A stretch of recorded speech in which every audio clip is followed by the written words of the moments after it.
Committee on Foreign Affairs will come to order. I would ask everybody to rise and join me in reciting the Pledge of Allegiance. I pledge allegiance to the flag of the United States of America and to the republic for which it stands, one nation, under God, indivisible, with liberty and justice for all.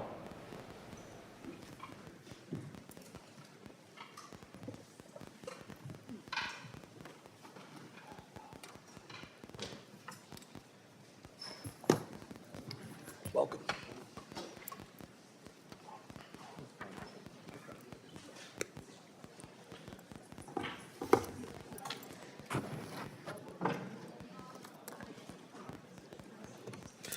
The purpose of today's hearing is to examine the State Department's fiscal year 2027 budget requests and identify where we are achieving the greatest returns on our investment on behalf of the American taxpayers, and how the department is realigning programs and bureaucracy to support the President's America First policy agenda. I will now recognize myself for a very brief opening statement.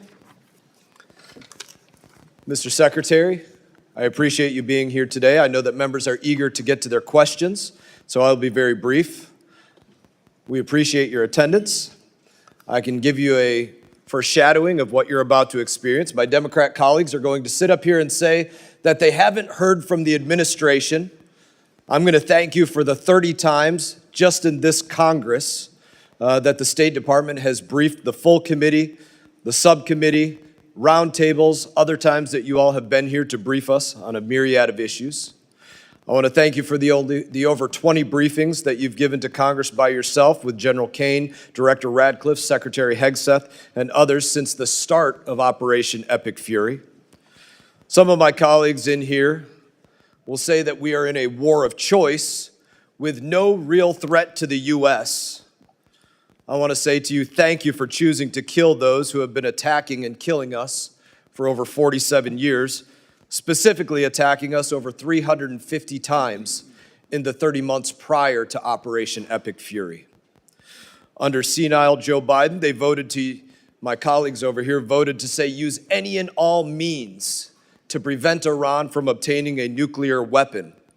So I want to thank you for bringing the heat to Iran, even though most of my colleagues on the left now say that Iran poses no threat. They pretend as though they have never been attacking us.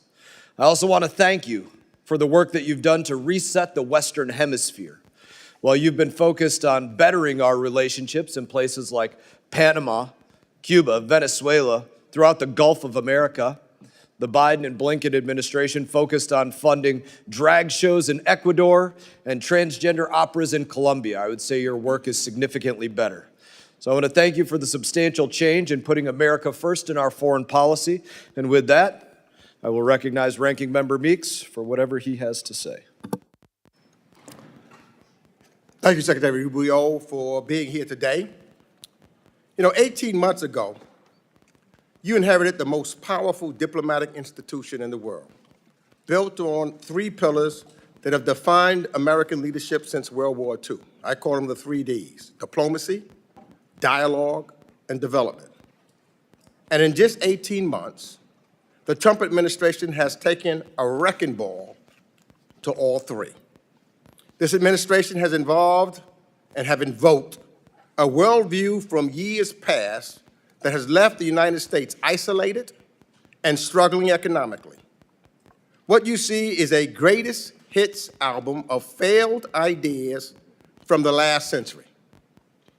Tariffs, spheres of influence, attacks on civil rights and immigration, ignoring science and hoping for the best. Mr. Secretary, America cannot win the future by trying to relive the past. And your department is Exhibit A.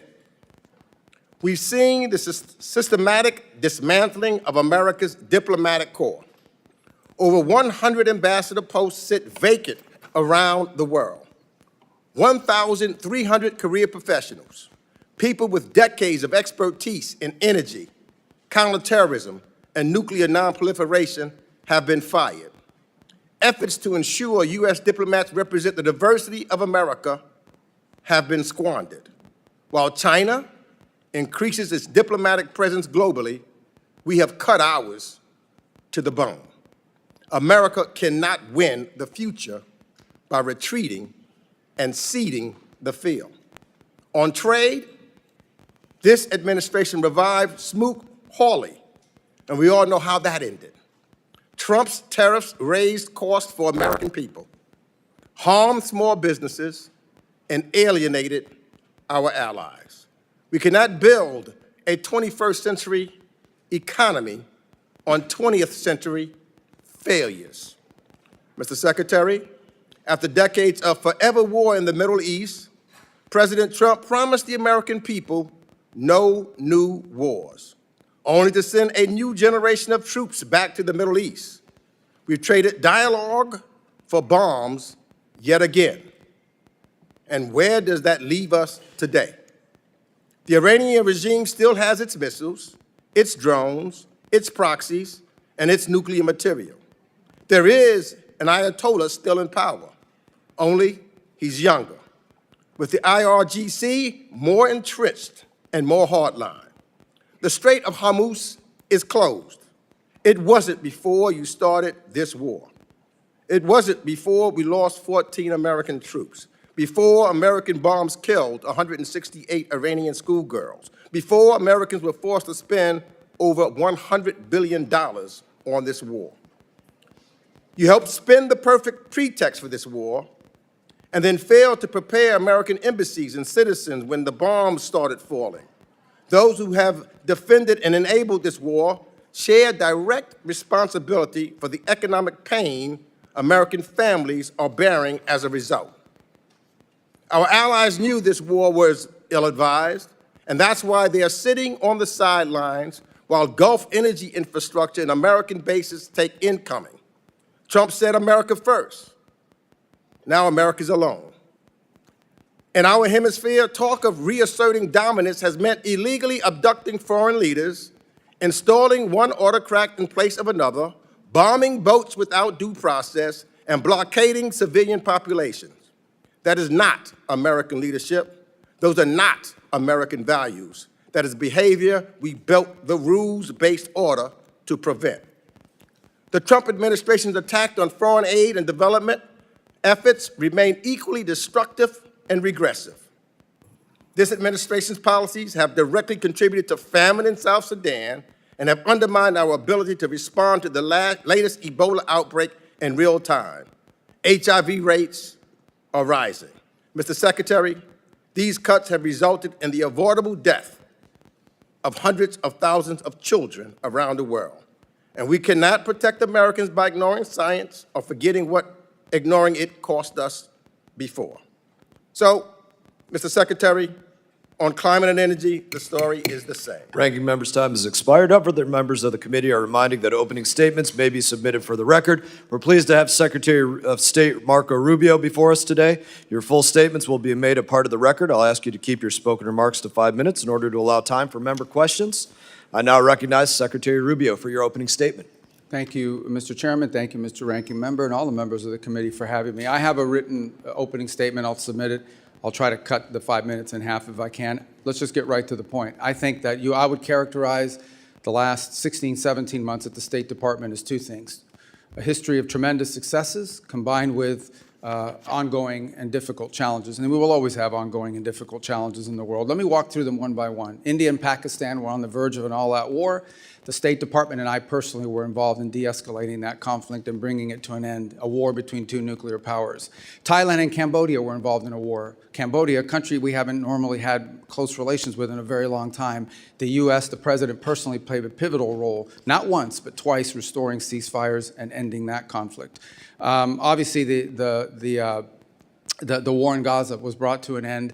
Not only that, but all the hostages that remained were released, both the bodies and those who were alive. Armenia and Azerbaijan, that conflict ended. Not only did it end, but it ended with an agreement that I signed the MOU on yesterday, creating a new prosperity route, the TRIP route, which will provide extraordinary opportunities for both countries, especially for Armenia.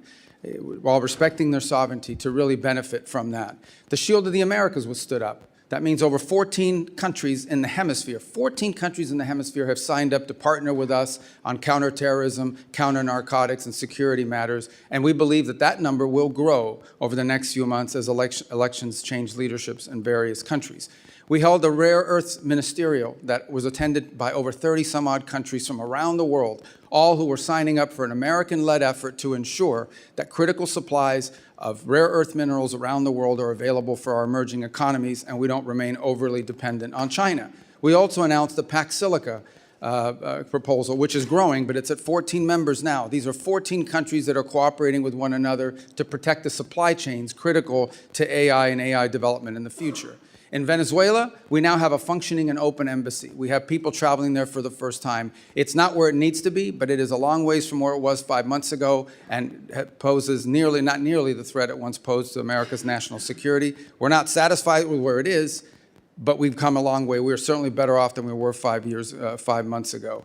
On Nigeria, where many were very concerned about violence against Christians. We are now actively in counterterrorism cooperation with the Nigerian government and Nigerian security forces, including a joint operation a couple weeks ago that took out the #2 leader of global ISIS operating from inside of the country, and that continues. The Pacific Islands, small Pacific Islands under constant pressure and threat from China, have received more attention from this administration than they've received in the last 10 years combined, and deliverables are coming along the way. The Quad, an important alliance in the Indo-Pacific between India, Japan, Australia. We've had multiple meetings of that group, including a meeting just last week in India, and a follow-up that's going to occur later this year, including a leaders meeting before the end of the year.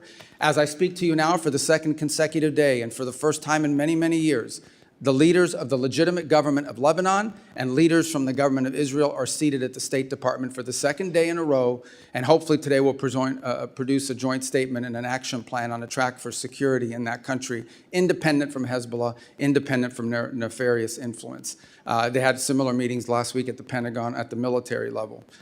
We have signed 32 health compacts. 32 countries have signed health compacts with the United States, where our aid to those countries will not just be dollars distributed to an NGO who then will go into the country and impose programs. Instead, we are partnering with 32 countries, many of them in the African continent, in which we will empower their native and domestic health industries and national health systems so that they can, not only are we treating the acute situations on the ground of people that are sick, we are helping them build the capacity and the capability to do this for themselves. This is what these countries want. They do not want to be perpetual aid recipients. They want to be able to take care of their people one day, and we are helping them as part of our aid to build that infrastructure. I could go on, but let me just say another point. We are better today than we have ever been at disaster relief.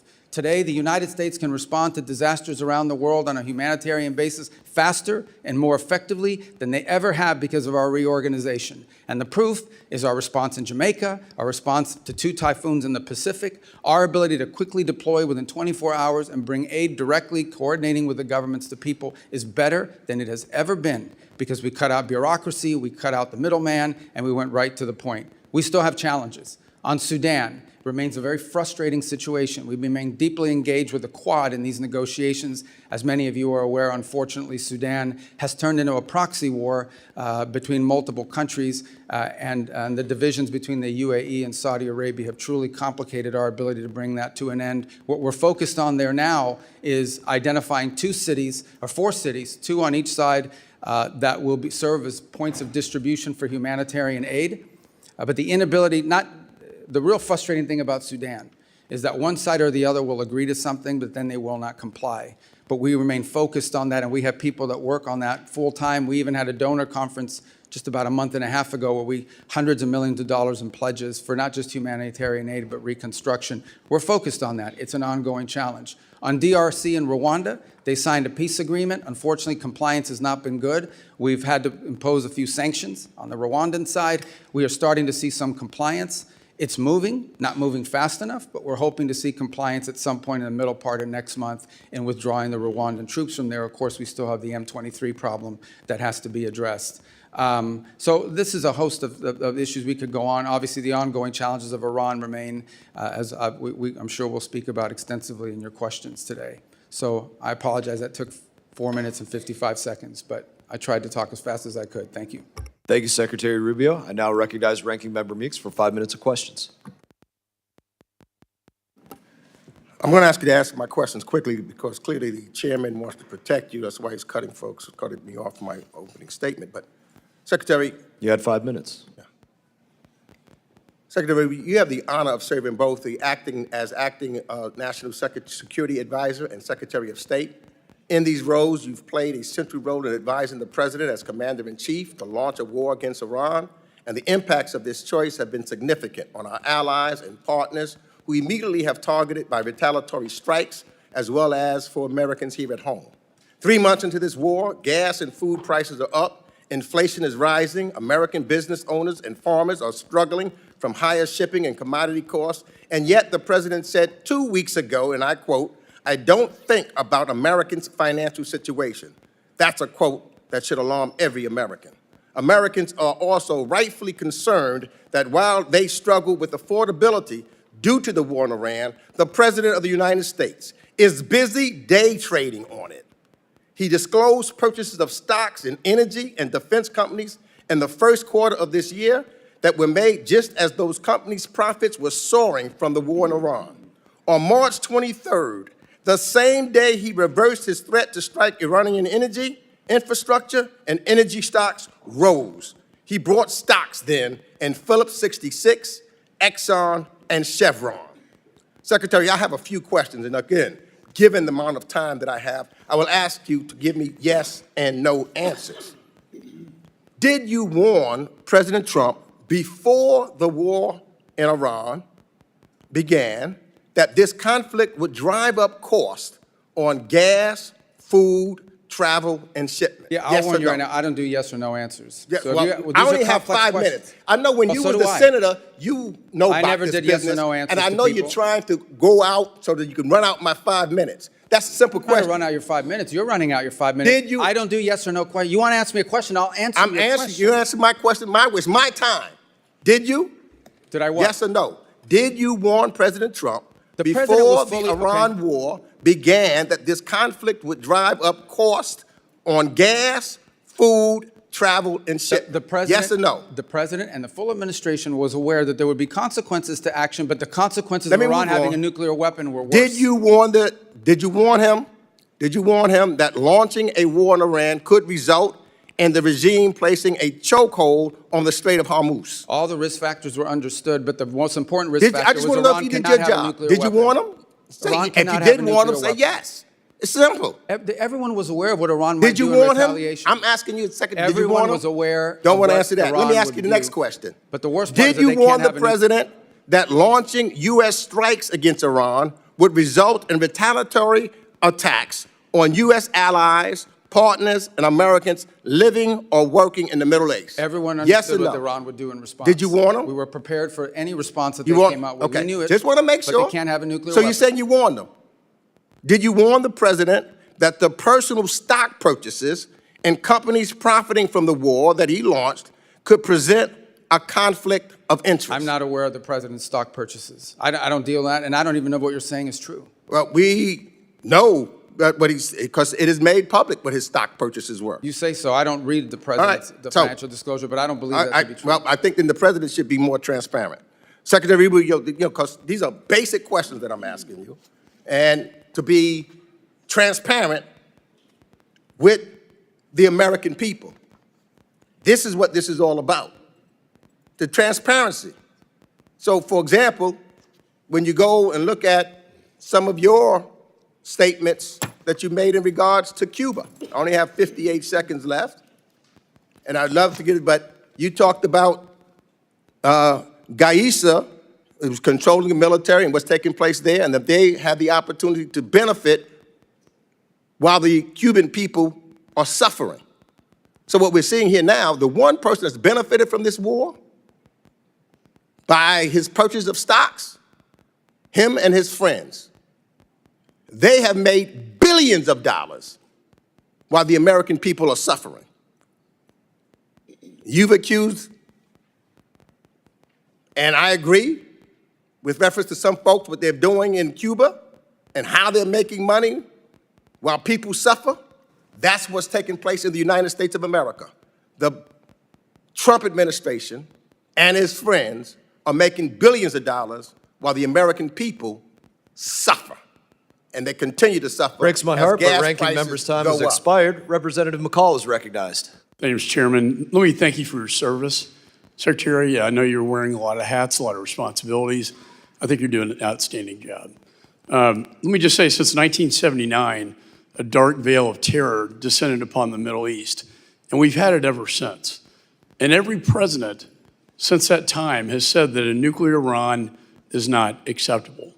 And every Congress has said that. In fact, last Congress, when I was chairman of this committee, I passed a resolution that said that a nuclear Iran was unacceptable and that the U.S. must use any means necessary to prevent them from obtaining a nuclear weapon. The vast majority of Democrats voted for this. Almost all Republicans. It passed the House floor, a resolution stating that that is not acceptable. We've had a lot of talk in these Congresses and prior administrations, a lot of talk, but we haven't had a whole lot of action. Your administration, you, sir, and the president have taken action on this very dire, dangerous situation we find ourselves in with Iran obtaining a nuclear weapon. I also want to applaud you for your efforts in this Western Hemisphere.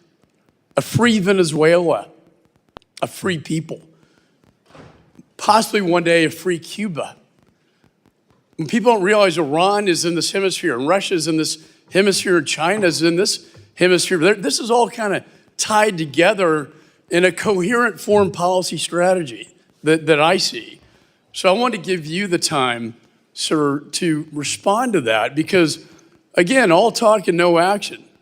But you, sir, have put this into action. Thank you. Well, let me just, before I address that, the ranking member made accusations against the president, which I've never heard before, but number one, are completely false. Not once. Just to be clear, not a single time, not even for a millisecond, has the president ever discussed his personal economics in relations to war or any public policy that he's made for that matter.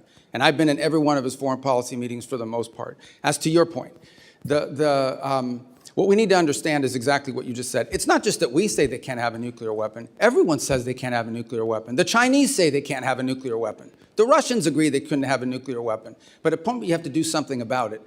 What Iran was trying to do was build a conventional shield of drones and missiles and a navy and capabilities. At some point, they would say to the world, now we're going to get a nuclear weapon, and you can't do anything about it because we have so many weapons and so many drones and so many naval vessels that the price we will inflict on you for trying to do something about it makes us untouchable, makes us immune. And the president was not going to allow them to build a conventional shield behind which they can develop their nuclear program. Today, the Iranian Navy sits at the bottom of the sea.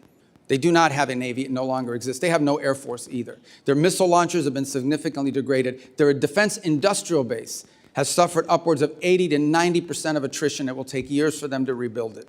Those are facts. That is the reality. That was the purpose of Epic Fury. It achieved its purpose in degrading that conventional shield. And it has brought them to the negotiation table that hopefully will lead to the point where Iran will give up its enrichment ambitions, will turn over the highly enriched uranium, will stop sponsoring terrorism around the world. You know, and I think the goal should be the fulfillment of the Abraham Accords. We know why October 7th happened, because Israel and Saudi were getting very, very close, and in Iran's perspective, dangerously close to a normalization agreement. And what did Iran do? They lit up their proxies. They lit up their proxies to stop that from happening. I do foresee a free Iran.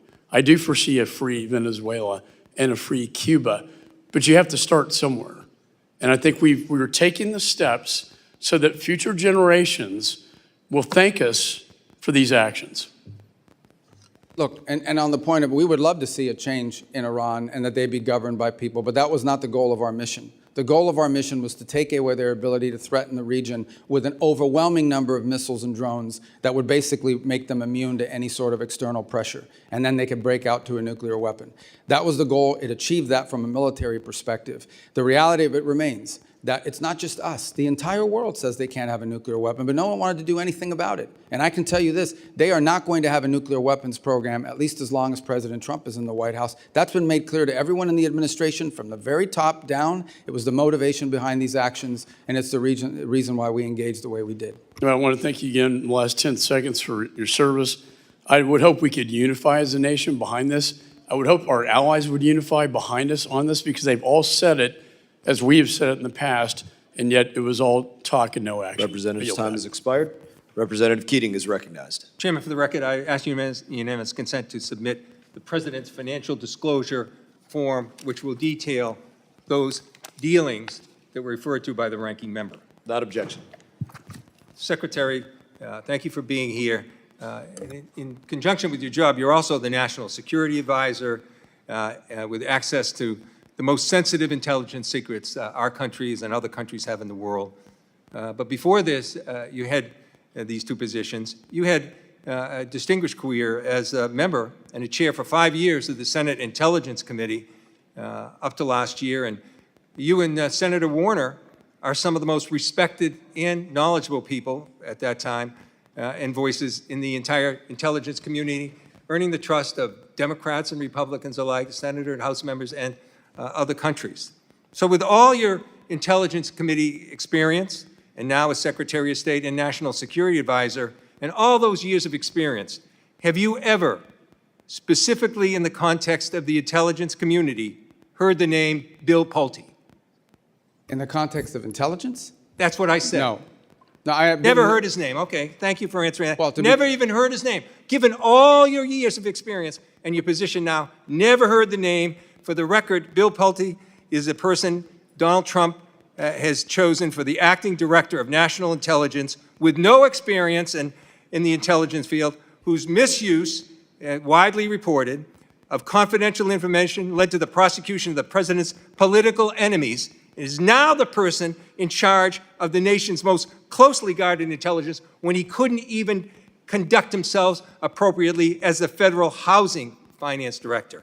Now, Secretary, have you ever heard of the name Ira Zahari? Who's that? You've never heard the name Ira Zahari? I mean, it doesn't ring a bell off the top. In the context of security? Well, let me tell you.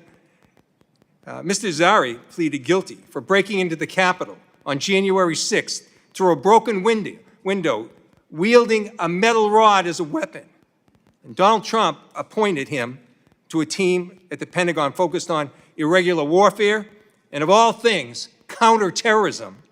That's ironic, given that he participated in one of the most significant incidents of domestic terror in our country's history.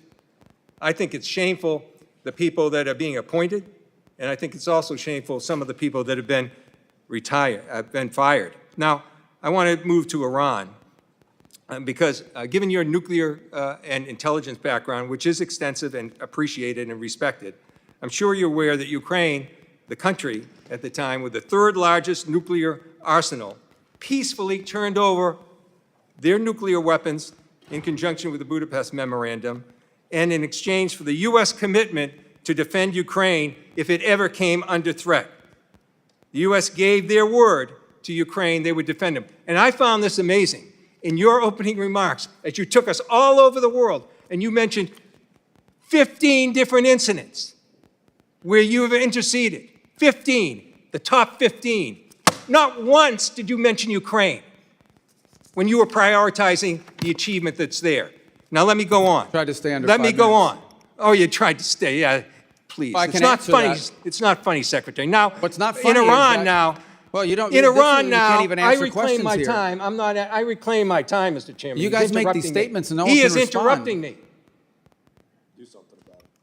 I'm doing it. I'm asking you to reclaim those seconds back. No. Now in Iran, what goes around comes around, Mr. Chairman. Now in Iran, the Trump administration issues a general license to Russia, providing billions in oil profits every month, several billion every month, fueling Putin's war machine. You didn't mention that in your opening remarks. And then this is a war of aggression of Russia attacking Ukraine, which we gave in our agreement. And this is to a country that's assisting us in Ukraine, and helping a country with a war machine that are aiding Iran against us and putting our service members in jeopardy. Look, we have an opportunity as members just today to vote on the Ukraine Support Act. I hope we do it, and I am confident that we have bipartisan support. But I hope this administration will act on its own. They could do things themselves that you didn't mention, like rescind these general licenses, complete a bilateral drone agreement with Ukraine, provide direct military assistance that has access to Ukraine, implement comprehensive sanctions packages, Representative's and condemn time has expired. the aggression. Representative Thank you, Smith Mr. of New Chairman, Jersey for taking is up recognized. my time and squandering it. That's not how a chairman should act. Representative Smith, you're recognized. Thank you, Mr. Chairman. Mr. Secretary, if you need a moment to respond to it. Well, I also didn't mention Cuba because I literally handwrote what I was going to say to you guys, and I told you I was going to submit the written for the record, and I think everybody understands Cuba's a priority for me. Just on the Ukraine front, I'll address it now, if it's okay with your time that I could do so. I think it's well documented that we've been very involved in trying to get the two sides to the table. We've invested a lot of time in it. Unfortunately, so to this point, neither side has been willing to make concessions, particularly on the Russian side, necessary in order to bring peace about. We remain ready to play any role we can in that context of bringing a peace about, because we think the war in Ukraine, devastating war, has no military solution. It can only be solved through a diplomatic route, and it's been unfruitful. I would characterize it as the ongoing challenges. That said, let's be clear, we are not, to be fair and to be frank, we are not impartial mediators in that war. Okay? We don't provide weapons to Russia. We only provide weapons to Ukraine. We don't impose sanctions on Ukraine. We only impose sanctions on Russia. So we have clearly taken a side. We continue to sell weapons to Ukraine, by the way, through the Pearl program, unimpeded by what's happened in the Middle East or anywhere else. And look, we'd love to see that come to a negotiated settlement. As of right now, the prospects don't look great that either side is prepared to make the concessions necessary in order to reach an agreement. But we stand ready, and we've engaged and invested a tremendous amount of high-level time on that conflict over the last year. I think it's a source of frustration for the world. Hopefully this year will bring better news. I don't have any news for you on that front today, but we are ready. As I've expressed to both sides repeatedly, we're ready to step in and play whatever positive role we can to bring that devastating and escalating war to an end. Mr. Secretary, thank you very much. And just let me say, Claire and Sebastian Lai and all of us are deeply grateful to you and the President for everything you tried to do to get Jimmy Lai out. Obviously, it's an ongoing concern, and I know you will continue to push for that. But I know you did everything. The ball was in Xi Jinping's court. And he, unfortunately, erred on the side of continued incarceration of that great human rights defender. But thank you for that. Let me say on the Iran deal, I remember sitting right here and on the floor of the House talking about how egregiously flawed the deal was 10 years ago when the Ayatollah was able to get the language dealing with ballistic missiles out of it, because he said it would be stupid, his words, and then they built ballistic missiles like never before. On them never having, Iran never having a nuclear weapon, let's not forget that the agreement was in effect until October of this past year. Other nations were still a part of it, and yet they were building a capacity to create nuclear weapons and to use them, and the MAD theory does not apply to them, as we all know. Unlike Russia, Soviet Union in the past, even China, they don't want to be destroyed. With the Iranians, there's this sense of martyrdom that I think is perverse, and so they are not guided by a mutual assured destruction theory that holds both sides in check. Let me just say, too, on the Nigeria, thank you for what you've done there with not just CPC, but the most recent taking out of some of the worst terrorists who are slaughtering Christians, and the numbers continue, but I know you're engaging very, very aggressively there. On the DRC-Rwanda conflict, thank you for sanctioning some of the top people who are committing atrocities, and that just happened a couple of days ago, yesterday, for sure. That shows that commitment there. And on even the Armenian Azerbaijan, I've been working on Nagorno-Karabakh and Azerbaijan and Armenia for 30 years. They often called Nagorno-Karabakh the frozen conflict because nothing would ever happen. You guys stepped in, and the president stepped in and got a peace treaty. I mean, I've met with Aliyev in Baku on 2 occasions. He was totally unwilling to admit to the human rights abuses that he was engaging in, especially as it relates to Nagorno-Karabakh and the Armenians. You come up with a solution. Thank you for that. And anything you want to speak to on the DRC or Rwanda or any of these issues, appreciate everything you're doing for this country. There's a full plate of horrible things happening, and we're so grateful you're at the helm. Please. Oh, well, I just on DRC Rwanda, I would say, 'cause just to elaborate on that a little further, as you know, we had an agreement signed and the compliance was not Yes. good in that regard. But to be fair, and I know that some other people disagree with this assessment, but we believe it's pretty accurate on the Rwandan side. And so we initiated some sanctions, targeted sanctions on Rwanda. They've come to the table. They've made some commitments. They are complying with the commitments, maybe not at the rate or speed that we'd like them to, but there's been some compliance on pulling back of troops. What we'll watch very closely, of course, is we don't want to see Rwandan troops change uniform into M23 uniforms and claim that they've pulled out. We got to watch that very carefully. And we also have to deal with the M23 issue there. But those are both DRC, Rwanda, and Sudan are two areas we remain very engaged in trying to find a solution to. Representative's time has expired. Representative Castro, you are recognized. Thank you, Mr. Chairman. Thank you, Mr. Secretary, for coming in today and for your testimony. I want to start with Iran. I'm hopeful that the President and the administration are able to reach an agreement that ends the war and also reopens the Strait of Hormuz. If there's a deal subject to congressional review under INARA, I'll approach it with a fair mind, and I hope that all of us will as well. I just ask that you keep the committee briefed on the details of that agreement, and I believe that it's in America's interest that this war end, and I sincerely mean that. We are at war alongside Israel against Iran. Iran has struck Israeli nuclear facilities at Dimona, and American service members are deployed throughout the region, as you know. Congress needs to understand the full risks of the conflict, including the nuclear risks. On May 4th, I wrote to you with 29 colleagues asking for details about these risks and Israeli nuclear weapons. On June 1st, your Bureau of Legislative Affairs responded and said, quote, "We refer you to the government of Israel for your questions about Israel's capabilities." I have to say, Mr. Secretary, that's a very bizarre response. 30 of us wrote to you and to the State Department asking our government for an answer, an assessment about a foreign nation's nuclear capabilities. In your opening statement, you referred to India and Pakistan as nuclear nations. We've also spoken in different sessions, both in closed and open sessions, you know, as a U.S. Senator, former U.S. Senator, about the nuclear capabilities of other nations, Iran, China, Russia, France, the UK, both adversaries and allies. And so I wanted to ask you the question today, will you tell us, the Congress and the American people, whether Israel, in fact, possesses nuclear weapons? You know that that's a question that they've never acknowledged to have a nuclear program. People can have, as you know, in open source and other reporting, suspicions about what they possess. If we're speaking frankly, I think most of the world assesses that they do, but they've never acknowledged that publicly, and as a feature of our foreign policy for a variety of reasons, we don't discuss it in that way either. Well, I guess a few things. This is the first time, especially for an extended period, that we are at war with an ally, Israel, against Iran, and we have service members deployed. And we don't, if they in fact possess nuclear weapons, and you're right, in open source reporting that has come across, we don't know what their red lines are for using those nuclear weapons. And so I guess I'm shocked that our government wouldn't make an effort to know, to understand, and then to give our oversight body the information that we need to make decisions about the war as well. That's a fair observation, and I would answer that if perhaps you make that request and you're open to it being answered in a different setting other than a public Classified letter. setting? A classified setting? Yes, and both classified and sensitive.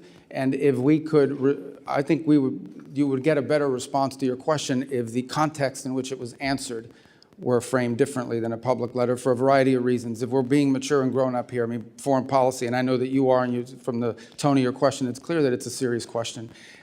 These things require delicate balancing acts between different equities, but I think you can get probably a more fulsome answer if we were to be able to respond to that inquiry in a different context, if that makes sense. Mr. Secretary, I'll certainly take you up on that, and I appreciate your answer. Thank you for that.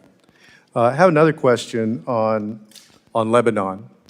The President and you are working to end this war with Iran, and according to reporting at least, one of the main sticking points is Israel's continuing military campaign in Lebanon against Hezbollah, which the President has called on Israel to stop. The President confirmed last night, in fact, that he in fact told Israeli Prime Minister Netanyahu to stop the war in Lebanon. My worry is that Israel's insistence on continuing this war against Hezbollah will jeopardize the president's efforts and the American government's efforts to reach an agreement with Iran. And so my question is, do you agree that Israel should stop its military campaign in Lebanon and support the president's negotiations for a peace agreement with Iran? I'd love to answer that question. It's going to take more than the 42 seconds, and I know I've seen already that people get pretty pissed off here when their time gets eaten up. But if I can answer that question, maybe the next person will let me continue, because that's a really important question. So let me just start by saying this. Let me walk you through this. We had an agreement. Hezbollah reached out 2 weeks ago and basically said, about 10 days ago, and basically said, we will not launch missiles into Israeli territory if they stop attacking into Beirut. That was the agreement, I think 5 p.m. 2 Saturdays ago. At 6 p.m., they launched missiles. And then they came back and said, well, we made a mistake. We thought it started tomorrow, not Saturday. Then they went again and violated it again on Sunday. But also Israel has been bombing and launching throughout. Is that Well, correct? there's two separate things. Actually, Israel has not conducted massive operations in Beirut for some time. What you see them operating is in the south. And what they are, what we've always said, and it's part of the joint statement, we've always said is Israel has a right to act in its defense. So as an example. Well, but so then why did the president have to tell Israel to stop Time has anything? expired. Representative Wilson is recognized. Thank you, Mr. Chairman. Indeed, Mr. Secretary, I want to thank you and recognize that we appreciate the U.S.-Israel alliance, and we appreciate very much the response that's being done against 1,100 missile attacks that have come out of Lebanon, as you've just identified correctly, and they need to know that, and how they don't know that, I don't know. But any attacks that are done by Israel are in response, not initiated. With that in mind, you are serving at a historic time with success of dictators on the run. Dictator Assad of Syria has fled to Moscow. Dictator Maduro of Venezuela is incarcerated in Manhattan. Dictator Khomeini of Iran has been eliminated, joining the 40,000 Iranians he murdered this year. As chairman myself of the Helsinki Commission for Security and Cooperation in Europe, you have achieved unprecedented unity in Latin America, supporting the liberation of Venezuela and soon Cuba. You have achieved historic unity across the Middle East of all countries supporting American efforts, except for the Republic of Georgia, to oppose Iran and its nuclear capabilities. And in Europe, NATO and the EU are united as never before, promoting defense increases for peace through strength to indeed promote Ukraine victory over war criminal Putin. With that in mind, another region is the South Caucasus, which is critical of the opportunity for the Trump route that you've achieved with Prime Minister Pashinyan of Armenia and President Aliyev of Azerbaijan. What a great achievement that is. With that in mind, though, the pro-Iranian regime and the Chinese Communist Party supported Georgian Dream government, which is illegitimate, threatens American access. There was a rigged election in Georgia. With that in mind, they're facilitating the Islamic Revolutionary Guard and evading sanctions to Tehran. What do you believe should be done to address the rapidly expanding radicalization promoted by the Georgian Dream government in the Republic of Georgia? Let me, if I may, I want to answer the Georgia question. You do Can I all the steal above. 30 seconds of your time to finish the answer to all the Representative above. Castro? So on Georgia, you're right. Everything you've just outlined is our pre-existing concerns. Since that time, they have made some steps indicating to us that they want to improve their relations with the United States. We've outlined to them what that would take and what that would require. We've received some positive responses. And so our hope is that we can see a change of trajectory in the case of Georgia from where it is today. We obviously understand all the things you've just laid out as being pre-existing problems for us. They've asked us, what will it take to have a better relationship with the United States? We've responded, and hopefully we can build on that basis and perhaps change the trajectory, not just of our relationship with Georgia, but of their behavior. Is it okay if I just take 30 seconds of your time? I apologize. So on the strikes that you're referring to, here's what happens in the South. I'm just going to speak colloquially as best I can. The Israelis see Hezbollah moving around, maybe even launching a missile from the south, and they action it in defense. They go after it in the southern portion. And that's what we're seeing in many cases is these defensive strikes. What they're increasingly doing is taking more territory in the south to deny them launching space. Because understand, these rockets are being launched into northern villages and cities in Israel, and populations can't even return to their homes as a result of it. In the case of what happened the other day, the following was happening. We had indications, multiple indications, that Israel may be considering conducting anti-Hezbollah strikes inside of Beirut. And at that moment, we had reach out from the Lebanese authorities saying that Hezbollah had contacted them and said, if Israel doesn't strike That's what I'm Beirut, doing. that they would stop launching missiles into Israeli territory. That's the message we got, and that's what the president pursued and said, okay, I had this outreach. If you won't do these strikes in Beirut, they'll stop launching against you in northern Israel. Unfortunately, within an hour or two of that conversation, they launched 2 waves of rockets from Hezbollah against Israel in Israeli territory. So it's an ongoing challenge. I think one of the reasons why we're engaged in these talks between Lebanon and Israel is understanding that Hezbollah is not just an enemy of Israel. Hezbollah is an enemy of Lebanon. They are an enemy of the Lebanese government. They have called for the overthrow of the Lebanese government. When Lebanon expelled the Iranian ambassador, he refused to leave. He said, I'm not leaving. You can't expel me. Hezbollah is protecting me. So Hezbollah is not just a challenge to Israel. It's a challenge to Lebanon, to the Lebanese state, and the Lebanese people. And we are hopeful that we can create a paradigm in which Lebanon's government and Israel can work together to disarm Hezbollah and allow the people of Lebanon to reclaim its country. But it's complex. This has been going on since, since OJ had isotoners and those commercials. So. And Mr. Secretary, you're correct. I was with President Aoun in Beirut last year, and that what you're doing is should address it. I do want to point out, give Syria a chance, and that's been your success, Tom Barrack, the president, giving Syria a chance. We need to delist Syria from the state sponsor of terrorism, and I urge that to be done. Thank you for being so generous for Representative Castro's question. Representative Titus is recognized. Thank you very much. Thank you, Mr. Secretary. I just want to talk about some of the conflicting comments that we've been hearing about the status of Iran's military. The president just made some comments on Fox News where he said Iran's military, we sort of left it alone because we think that their military is somewhat moderate. We've taken different forms of leadership out, but we've actually left their military alone. People would be surprised to hear that. Well, I'm very surprised to hear it because we've had Secretary Hegseth say repeatedly that Epic Fury decimated Iran's military and rendered it combat ineffective for years to come. You've said the Iranian Navy is at the bottom of the sea and they have no Air Force either. Well, which is it? You're the Secretary of State and the National Security Advisor. If you can't tell us if the military's decimated or not, is it at the bottom of the sea? Was it left alone? This is a major point I think Congress needs clarity on. Okay, thank you. Fair question. Let me address both of them. The first is on the military. I think there's a difference between the military's hardware and capabilities and the individuals involved in the military. As you know, the Iranians suffered tremendous losses in personnel, and that includes top leadership of the IRGC and other elements of their government. What the president is alluding to is that there are certain individuals in the Iranian regime who have indicated both directly and indirectly a willingness to approach the future perhaps a little different. Not ideal. I'm not telling you, look, everybody talks about moderates in Iran. There are no moderates. There are radicals and super radicals, okay? That's been our view of it. But there are some of them that believe that they actually need to do a deal because their economy is in shambles. And so I think what the president is alluding to is that there are some individuals involved in the negotiations and in elements of their government, including some in elements of their military that are more open to a deal than other. As far as the Navy is concerned, yeah, they have no Navy. What they have remaining is a bunch of small crafts, I would call them Boston whalers with machine guns. And these things are harassing ships. And these are the ones that go after, in some cases, they drop mines off the back of them, or they try to harass shipping with swarms. They are unable to form swarms the way they once did. They are primarily now threatening shipping through the use of one-way attack drones. But their Navy, which you would consider a Navy with naval vessels that can actually conduct naval operations, is non-existent at this point. So is the war still on or is the war off? Well, Epic Fury has concluded. What you're seeing reports of, including last night, is the following. A ship will go through the route, particularly both the northern and southern route of Hormuz. Those ships will come under attack.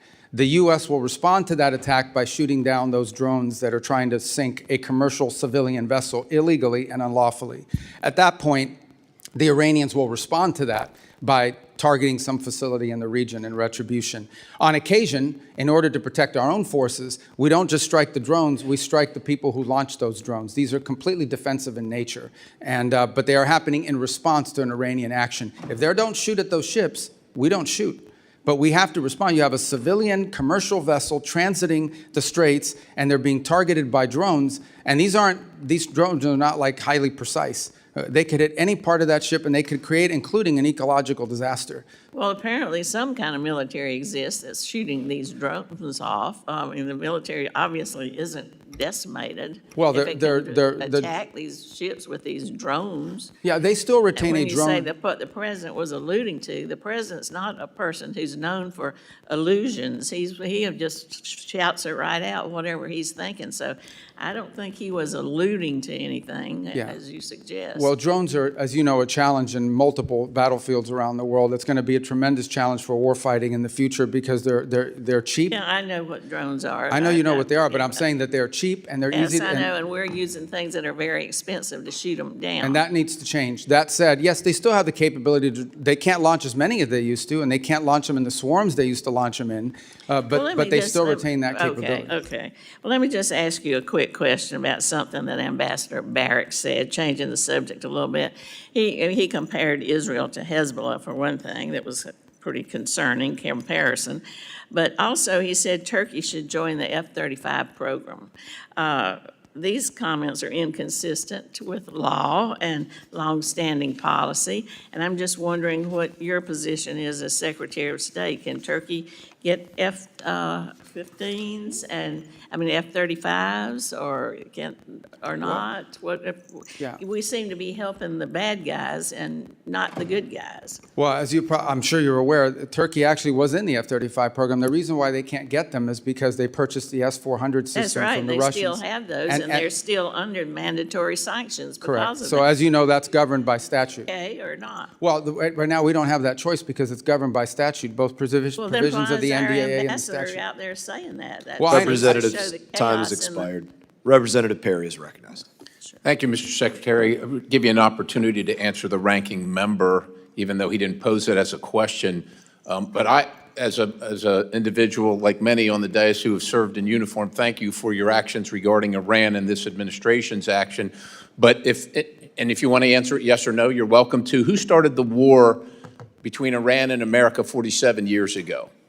Yeah, these yes or no things I don't like, but I could just tell you, Iran has been at war against the United States since the minute the Islamic regime took over. Yeah, and I feel the same way. And again, thank you on behalf and to honor the thousands and 10,000s of Americans who have been murdered or maimed by Iran. Thank you for honoring them. Just moving on to questions, did Pakistan's foreign minister personally deliver a message to you that Iran is prepared to demonstrate a nuclear weapon should the current escalation continue? That's been reported, and I just want to see if I can ferret that out I've a not little seen bit. that reporting, and I'm not aware of any such message. Okay, and if there were such a message, would that change anything in America's posture, or not only the message, but the action? Would that change anything regarding our goals Well, I think regarding Iran? the hypothetical question is, if Iran threatened that they're going to test a nuclear device if talks fail, I think it would confirm everything we believe about them anyways. And I think the president then would have to pursue, or at least have to consider various other options that are available to him in that context. But again, I've not heard that message relayed. I don't know the reporting you're referring to. You're talking about a press report? Yeah, I am talking about a press report. I would be surprised if that message had been relayed. I would be aware of it if it was. I would think so. That's why I'm asking, so that's enough on that. I know that the president, look, he's an America First guy.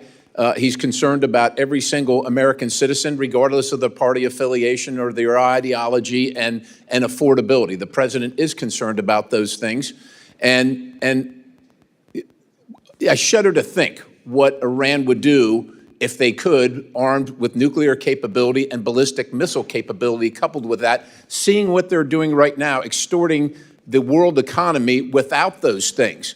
So with that in mind, it's been reported that the UAE is building a pipeline to the Gulf of Oman, which would bypass the Strait of Hormuz, essentially doubling their capacity, which would, of course, lower the price and the risk of global fuel transport or oil transport. Do you understand or do you recognize and know what the timeline for a proposed timeline for completion of that pipeline is? Yeah, I'm aware of those efforts. They actually pre-exist the conflict in terms of a desire to do so. These things, I can't tell you specifically. I'm not a pipeline building expert, Right. but I can tell you it certainly is going to take more than a week or a year. I mean, these are complex. I think the broader point, which your question touches on, is I do think you're going to see a reshifting of where the world gets its energy from in the aftermath of this conflict. You're already beginning to see some of it now. I think you're going to see the United States be a bigger energy provider to the Indo-Pacific. We have the capability to do so, but it's going to take some time to build that capability. So I think you're going to see more of that. And I think you're going to see the establishment of more of these alternative routes as a result of this. Remember, only about 20% of global oil goes through the Straits of Hormuz, but it is about 80 to 85% of the oil that goes to the Indo-Pacific. So in those particular countries, I think you're going to most definitely see them buying more from other places, including the United States. And that's going to lower the cost for everybody, which is great. Secretary, just moving on, you're of Cuban descent, of Colombian descent. Can you describe, and Cuba has been a sore... Are you really Colombian? I didn't know that. Yes, oh, wow. Indeed. But Cuba has been sowing the seeds of discord in our hemisphere, inviting China, Russia, North Korea, all manner of communist, oligarch, bad actors into the hemisphere. If you can describe, generally speaking, what the policy where we're headed with Cuba as the United States of America. Where are we headed, and what do you envision being success, and how do we measure that? In 56 seconds, I will tell you what we want for the people of Cuba is to be able to live in a normal country. You're here. I want them to live in a country that looks like the Dominican Republic, like Jamaica, like the Bahamas, like any of these other places where people can own their own business, people can vote for their own leaders. By the way, that's not my desire. That's the policy of the United States. That's enshrined in statute. Here's the problem, and we're willing to do this through a diplomatic means. The problem we have is that country's not controlled by a government. That country's controlled by a military conglomerate that basically controls 70% of the nation's GDP, and none of the profits of that conglomerate goes into the public treasury. None of that money goes to build bridges and roads or to reinvest into their energy infrastructure. All of it goes to build more hotels for tourists that aren't coming and to line the pockets of the people that are involved. So that has to change. My question, I think we all can envision what we want Cuba to look like, and it doesn't have to happen from overnight. Okay, we understand they're not going to go from being what they are now to turning into Belgium or Switzerland in one day to the next. It takes time in these processes. I just don't believe, frankly, at this point, given everything we've seen, that the people in charge of that conglomerate and of that government are capable of making these reforms, at least not yet. Their mindset isn't there. Their incentives aren't there. They have spent, 60-something years waiting us out and holding on, and I think they can still get away with it, and they can't, and they won't be able to. Time has expired. Representative Liu is recognized. Thank you, Secretary Rubio, for being here today. You have been at multiple meetings with President Trump. In a moment, I'm going to show you a video of one of these meetings. It is from last December. It's a cabinet meeting. I'm going to ask you to focus on President Trump, and you will see that he is sleeping while you are talking. Oh, my God. Please show the video. Products they make and what American farmers grow and produce has a fair shot to be sold around the world. On issue after issue, that's been the case. You talk about foreign aid reforms. This is not our money. This is taxpayer money. Secretary Rubio, have you been at more than one meeting where President Trump has fallen asleep? That's false. That's false. I've never seen him fall asleep. On the contrary, the guy doesn't sleep, which is a big problem because he calls me at 2 in the morning, he calls me at 5 in the morning, and I like to sleep a little bit, maybe not 12 hours, but at least 6. So he works. The other day he was at the Oval Office until 12:30 p.m., 12:30 a.m. I don't know what you're talking about. Secretary Rubio, I'm going to show you in a moment a video that shows you just lied to Congress. Oh, okay. So this is a video of a cabinet meeting literally from last month where Donald Trump is sleeping while you are talking. Please show this video. Coalition of countries that line up behind the peace deal, behind the border peace, and it's still every day is a challenge, but it's been driven personally by the president. It's the reason why we're involved in this whole Ukraine-Russia conflict. That's not our war. It's not the president's war. This war started, it never would have happened if you'd been president. But this war is going on, and the president is trying to end it.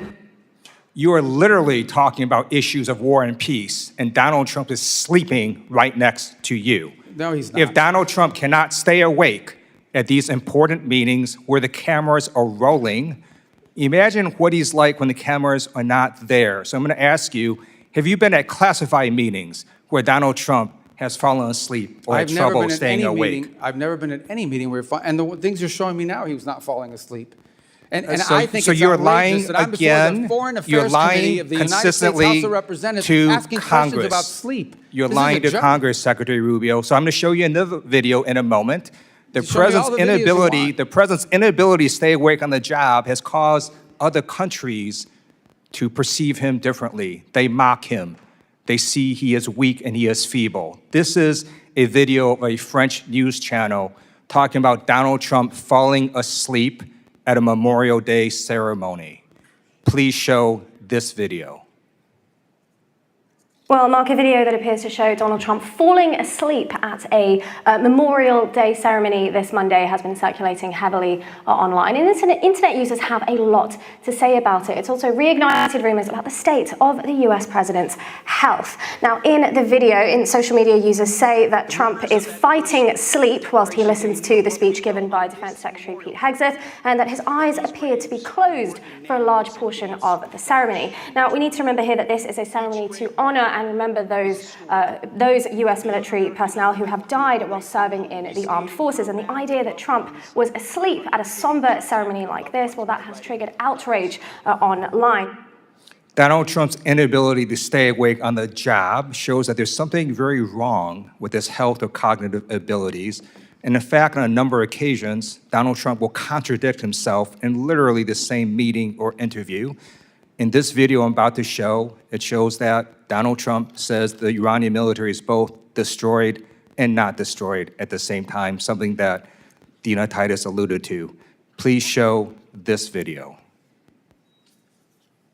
Of leadership, we've actually left their military alone. People would be surprised to hear that, because mistakes have been made in wars where you wipe out everybody and then you have a country that's, for 40 years can never rebuild. You look at what happened with Iraq. We did so. Iran is in a very bad position. They have no military. All they have is good talk, and they have a fake press. So, Secretary Rubio, instead of holding North Korean-style cabinet meetings where everyone goes around the room kissing Donald Trump's ass, I'm going to ask you to come clean with the American people and the White House as well. There's something wrong with Donald Trump's health or cognitive abilities. There's a reason he keeps going to the hospital and they keep giving him cognitive tests. We have not seen the president in 8 days. The American people deserve the truth. I yield back. I don't even know how to respond to that, other than to tell you that it's absurd and ridiculous. And I can't believe we're in a Foreign Affairs Committee meeting in front of the House at an important time in American foreign policy. Just keep lying, answering Secretary Rubio. questions Just keep from lying. a so-called, supposedly someone who thinks he's a medical expert when he's not. The truth of the matter is we had a cognitively impaired president in office a few years ago. That's a cognitively impaired president, but I don't like to talk about that because it weakens America. This president we have, this is a guy that literally doesn't sleep. He works day and night, long hours, every single day. I don't know if you haven't seen him in 8 days. I saw him yesterday. I didn't see him today, but yesterday because I was in Congress the day before. I talked to him at all hours of the day and night. He works inhumane hours. Okay, I've been on foreign trips with the president that he doesn't sleep in the whole flight. And everyone else is sleeping on the plane, and he's, wandering the hallways looking for someone to wake up and talk to that people are. So I don't know what you're referring to, but he has an incredible amount of energy. I'm just telling you, you may not like his policies. You may not like his policies, you may not like the decisions he's made, but I assure you, this is not a president that sleeps or is cognitively impaired in any way, shape, or form, and in fact is incredibly active, much more so in many cases than much younger people that are around him. Those are facts. I see it every day. You're not going to agree because you have another narrative that you want to push, but those are the facts. I just showed you Representative 3 Issa is videos recognized. of him sleeping, Secretary Representative Rubio. Issa is recognized. Thanks for waking me up, Mr. Chairman. Mr. Secretary, if you'd gone to sleep during those videos, I would not have blamed you. I too have received those calls at all hours of the day and night. I'm, like you, aware that the president works harder than any other person here in Washington.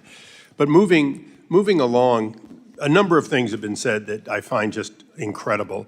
First of all, the whole question on whether or not we support Lebanon and whether or not we support Israel. Is there any real contradiction between what Israel is trying to accomplish and what your aid to the Lebanese armed forces over decades is trying to accomplish? Contradiction? Is there any light between those two efforts? They're aligned. What we would like to see is a Lebanese armed forces with the strength and the capability to disarm Hezbollah and reclaim the entirety of the country on behalf, the country should only have one armed forces. It shouldn't have an armed political party, which is what Hezbollah is, and then the LAF, the Lebanese Armed Forces. So and the Lebanese want that too. And that's what we work very closely with them on, and that's what our engagement with the Lebanese is about. And, Mr. Secretary, just for the record, in one of the last times I was in Israel, I asked Prime Minister Netanyahu if we should cut off aid, as some have said, to Lebanon. He said, to Lebanese armed forces, he said, no, give them more. Give them what they need to take back their country. So I do believe that we couldn't be more aligned with the efforts of Israel and the present government of Lebanon. Moving along, you did a great job of going around the world and outlining the mess that was left to you as you pick each of them up. One that you didn't touch on that I'm concerned about is actually a democratic one, which is the democracy of South Korea has taken a strong bent to the left, opening up more avenues toward China and, in fact, beginning to oppress many of our companies, including Meta, Coupon, and others. Can you tell us what can be done and what this committee should do with countries who, through democratic means, are beginning to become anti-U.S.? Right. So there are a couple points I would make. The first is that, and this is the unique aspect of dealing with democracies, and we see it in our hemisphere quite often. Sometimes in a democratic country, they will elect leaders that are friendlier to U.S. national interests, such as what we have now in Japan. And sometimes they will elect leaders that have a different perspective.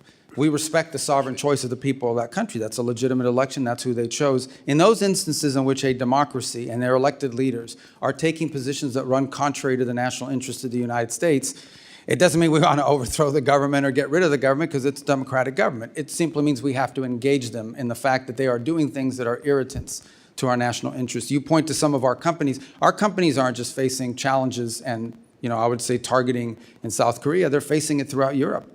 And the European Union, as an example, is targeting our technology companies and conducting what we believe is unfair. So I think this becomes a feature of our engagement with South Korea, even as we have things that we're strategically aligned on. These are areas we've expressed and I think have, frankly, impacted our ability to conclude a trade agreement with them because of some of their behavior towards American companies.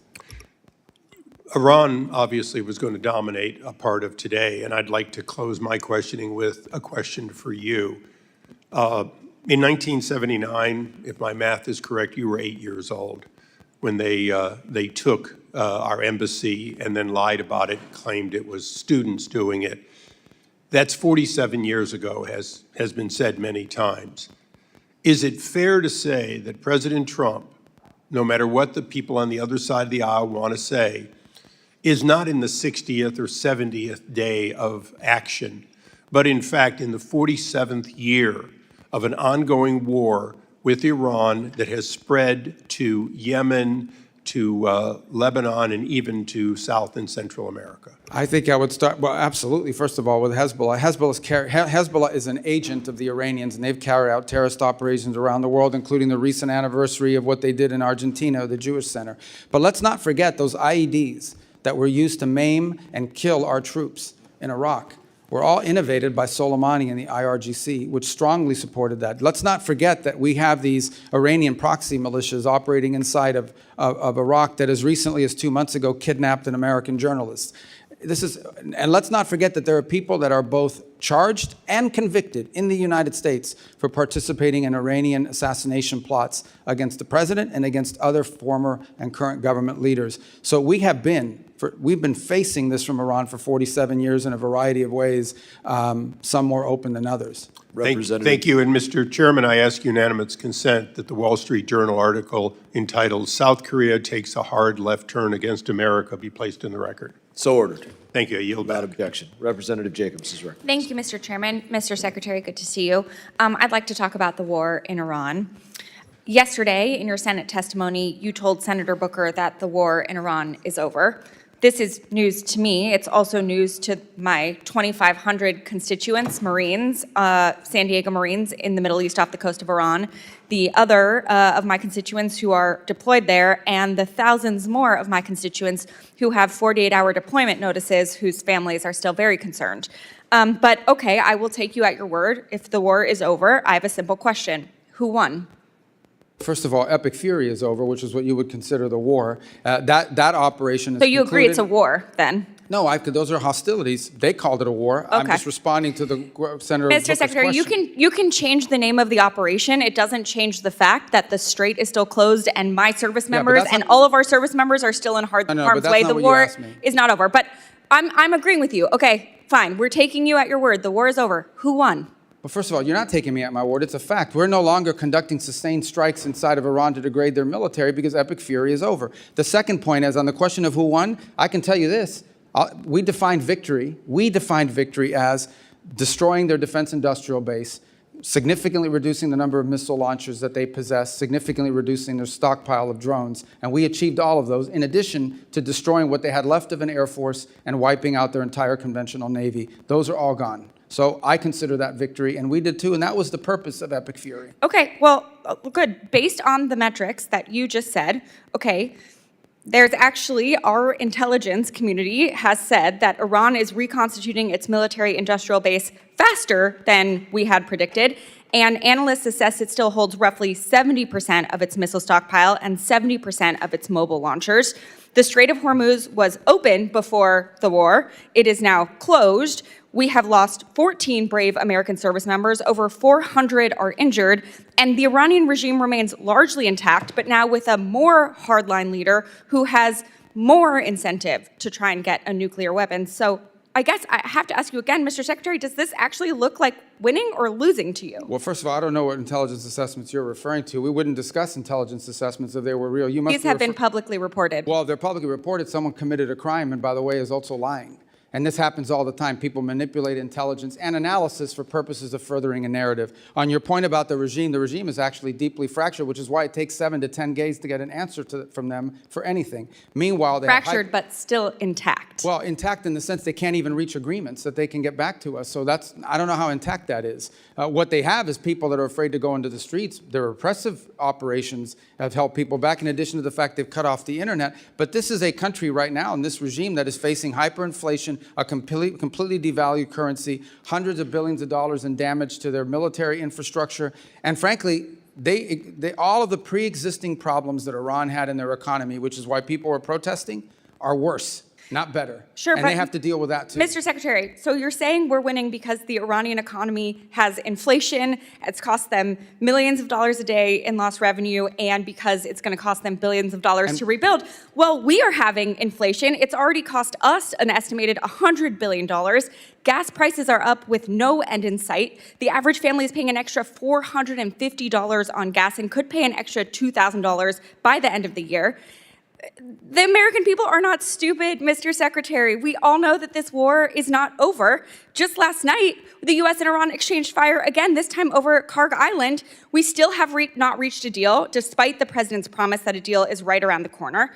The president even said today the blockade could last until Labor Day. It's now day 97 of the war that the president said he wanted to end quickly. So I have one last question for you.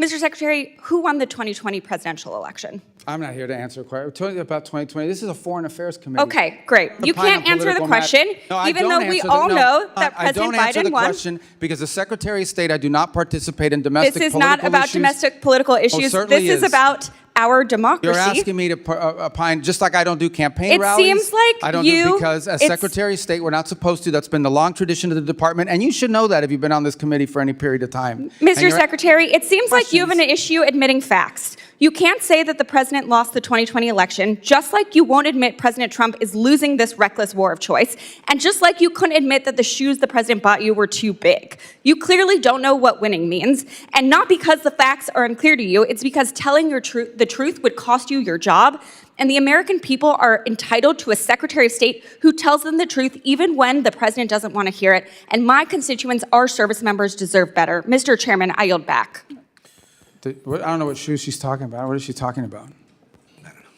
Representative Burchett, you are recognized. Thank you, Mr. Chairman. If you'd like to answer any of that. Yeah, I don't know about the I'll shoes. give I mean, you a he gave me minute. some Florsheim shoes. They're actually pretty good. They fit fine. I don't know what she's talking about. And maybe that's what she's referring to.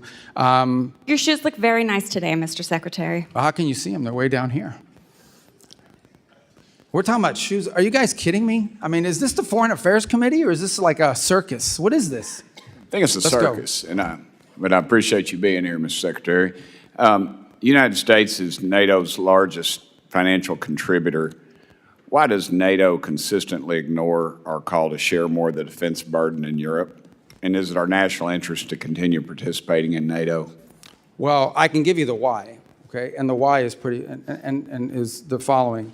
Especially in Western Europe, for the better part of 20 or 30 years, they have not had to spend on defense because the U.S. security shield has allowed them to instead spend their money on building up a very vast and robust social safety network. In my time as a senator and before that as a state representative, you would hear often from constituents about how come they have this and that in Europe and we don't have it here. Well, one of the reasons why is because these very rich countries were spending their money on social programs instead of defense because we were covering their defense.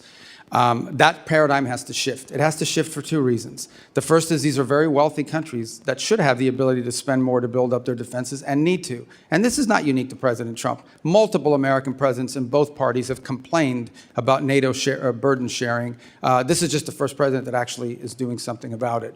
The second point is the United States has global obligations. Just as I can leave a meeting with Europeans that want to talk about NATO, and the next meeting will be with someone from the Indo-Pacific that would like to see a greater U.S. military presence in the Indo-Pacific. And then you can talk to Gulf partners that want to make sure we're still committed to defending and being involved there. And then you can go to Africa and talk to countries that want to see our cooperation on counterterrorism. And then you can go to the Western Hemisphere where they want us to do more with them as well and pay more attention. So the U.S. has global obligations, and while we have vast resources, we do not have unlimited resources. We have to allocate them, and that will include constantly re-examining what our force posture looks like in Europe in comparison to other theaters and potential contingencies around the world. Thank you, Mr. Secretary. I also wanted to thank you in the White House for supporting the bill that I've been pushing to defund the Taliban. You were very kind to me to meet with me, and I appreciate that very much, and the President's support as well. As you know, we're the UN's largest financial contributor, but it consistently pushes liberal policies like abortion and gender ideology in spite of our opposition. And every time there's a new council or whatever, and it's always our enemies that seem to be on there. Why is the U.S. still a member of the United Nations? Of the United Nations? Yes, sir. Well, twofold, I would say. The first is the United Nations, of course, is a very frustrating thing for us, primarily because it's been unable to intervene or play a constructive role in most of the major crises around the world. It's lost its purpose, it's lost its mission. I think our UN mission is doing a very good job of driving substantial reforms at the UN and using our fees as leverage to achieve those reforms. Last year, actually, we had some pretty substantial successes, some real reductions in the size, in the bloated budget of the UN. And by the way, this is not just a U.S. position. Multiple countries agree with us that the UN had grown too large and it lost its core mission. On the other hand, there have been instances, and we try to use the UN where possible as a viable forum in which to solve problems. It was helpful as a forum in the Security Council, for example, in standing up the new mission in Haiti, in which the U.S. contribution is dramatically reduced and partner nations around the world, because of the UN approval, are now able to step forward and provide not just money, but actual troops for the gang suppression force. Likewise, we have 130 some odd co-sponsors of a resolution, the largest number of co-sponsors ever for a resolution in the Security Council condemning what's happening in the Straits of Hormuz and authorizing countries to potentially do something about it. Unfortunately, it's facing a veto threat from China and Russia, so no vote has been scheduled on that yet. So there are organizations in the UN that we've partnered with. We've been able to partner with them on making contributions to humanitarian relief around the world. And we actually struck a pretty good deal with them in which we can ensure that that money is going to be spent in a way that furthers our national interest, not go to fund the NGO industrial complex, but also provide aid, critical aid to areas that badly need it. So there's been some utility with some of it, but the UN is in need of continued dramatic reform, and we intend to continue to use our fees that that they claim we owe as leverage for that. Thank you, Mr. Chairman. One last thing. Is there any mutual anything UN and NATO could do that would be mutually beneficial, any reforms. But I'm sorry? Any reforms that the UN and NATO could do that would be mutually beneficial. Well, with NATO, it's a much deeper conversation that involves basing rights that have been denied to us by a handful of countries. And I think this is just it's going to feature prominently in the meeting in Turkey, as it did last week in the meeting with the foreign ministers. On the UN, I can provide you the list of the reforms we are asking for. They've imposed last year more reforms than ever before, but there are a few more that need to happen. And I can share that list with you and with the whole committee. Representative Stanton is recognized. Thank you, Mr. Chairman. Thank you very much, Mr. Chairman. Mr. Secretary, I do want to talk to you about the blurring of lines between public service and private enrichment at the highest levels of this administration's foreign policy leadership. President Trump has placed Steve Witkoff and Jared Kushner in charge of addressing some of the world's most intractable conflicts, including the war between Russia and Ukraine and cleaning up the president's self-made mess of war of choice in Iran. Let me start with Mr. Witkoff, Trump's special envoy to the Middle East. He co-founded the cryptocurrency venture firm World Liberty Financial alongside President Trump and President Trump's children. Days before President Trump's inauguration, a firm controlled by a member of the royal family of the United Arab Emirates, Sheikh Taghnoon, bought a 49% stake in the company. That was a $500 million investment. 31 million of that went straight to the Witkoff family. Witkoff was still a financial stakeholder in World Liberty as he was simultaneously leading high-level U.S. government negotiations in his role as special envoy. One of those negotiations was over the export of America's most advanced AI chips to the UAE, negotiations personally attended by Sheikh Taghnoon. In the spring, another company chaired by Sheikh Taghnoon, MGX, deposited $2 billion in World Liberty Financial's stablecoin, the single largest investment in the crypto company ever.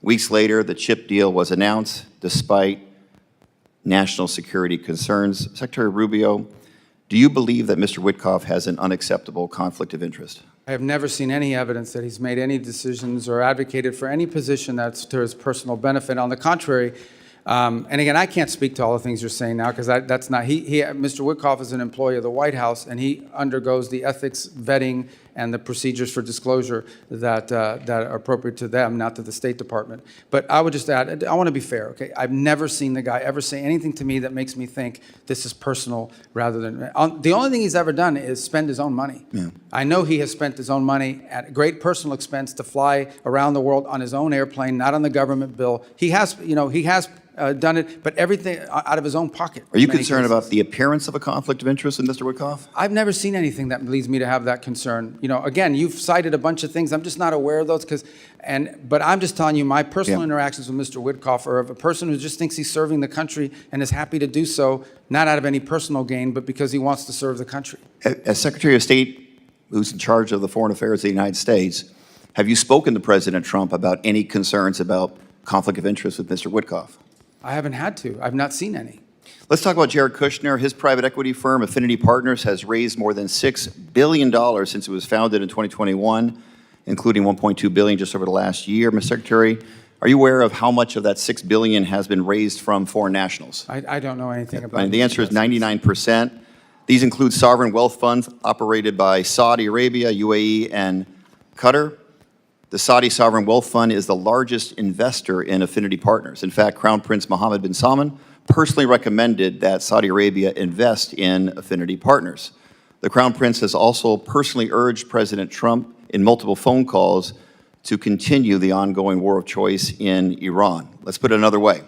The man who bankrolled Kushner's business venture is the same man who is lobbying for the war Kushner is tasked with ending. Mr. Secretary, same question. Are you concerned about any conflict of interest by Jared Kushner, the president's son-in-law? Again, in Jared's case, Jared is a private citizen who's been advising and participating in this voluntarily. He's not compensated for it or in any way. But I've never seen from either Steve or Jared on the contrary, all I've ever seen them do is put tremendous amount of time and energy into trying to solve problems, like the amount of time they put into Gaza and the Board of Peace and all of that process. I think, Secretary, I believe they've done it out of the kindness and goodness of their heart. They think they're serving the country. The goodness of their heart. Mr. Secretary, what Jared Kushner said on 60 Minutes on this very issue, when asked about it, he says, what people call conflict of interest Steve and I call experience and trusted relationships that they have throughout the world. Reclaiming my time, let's recap.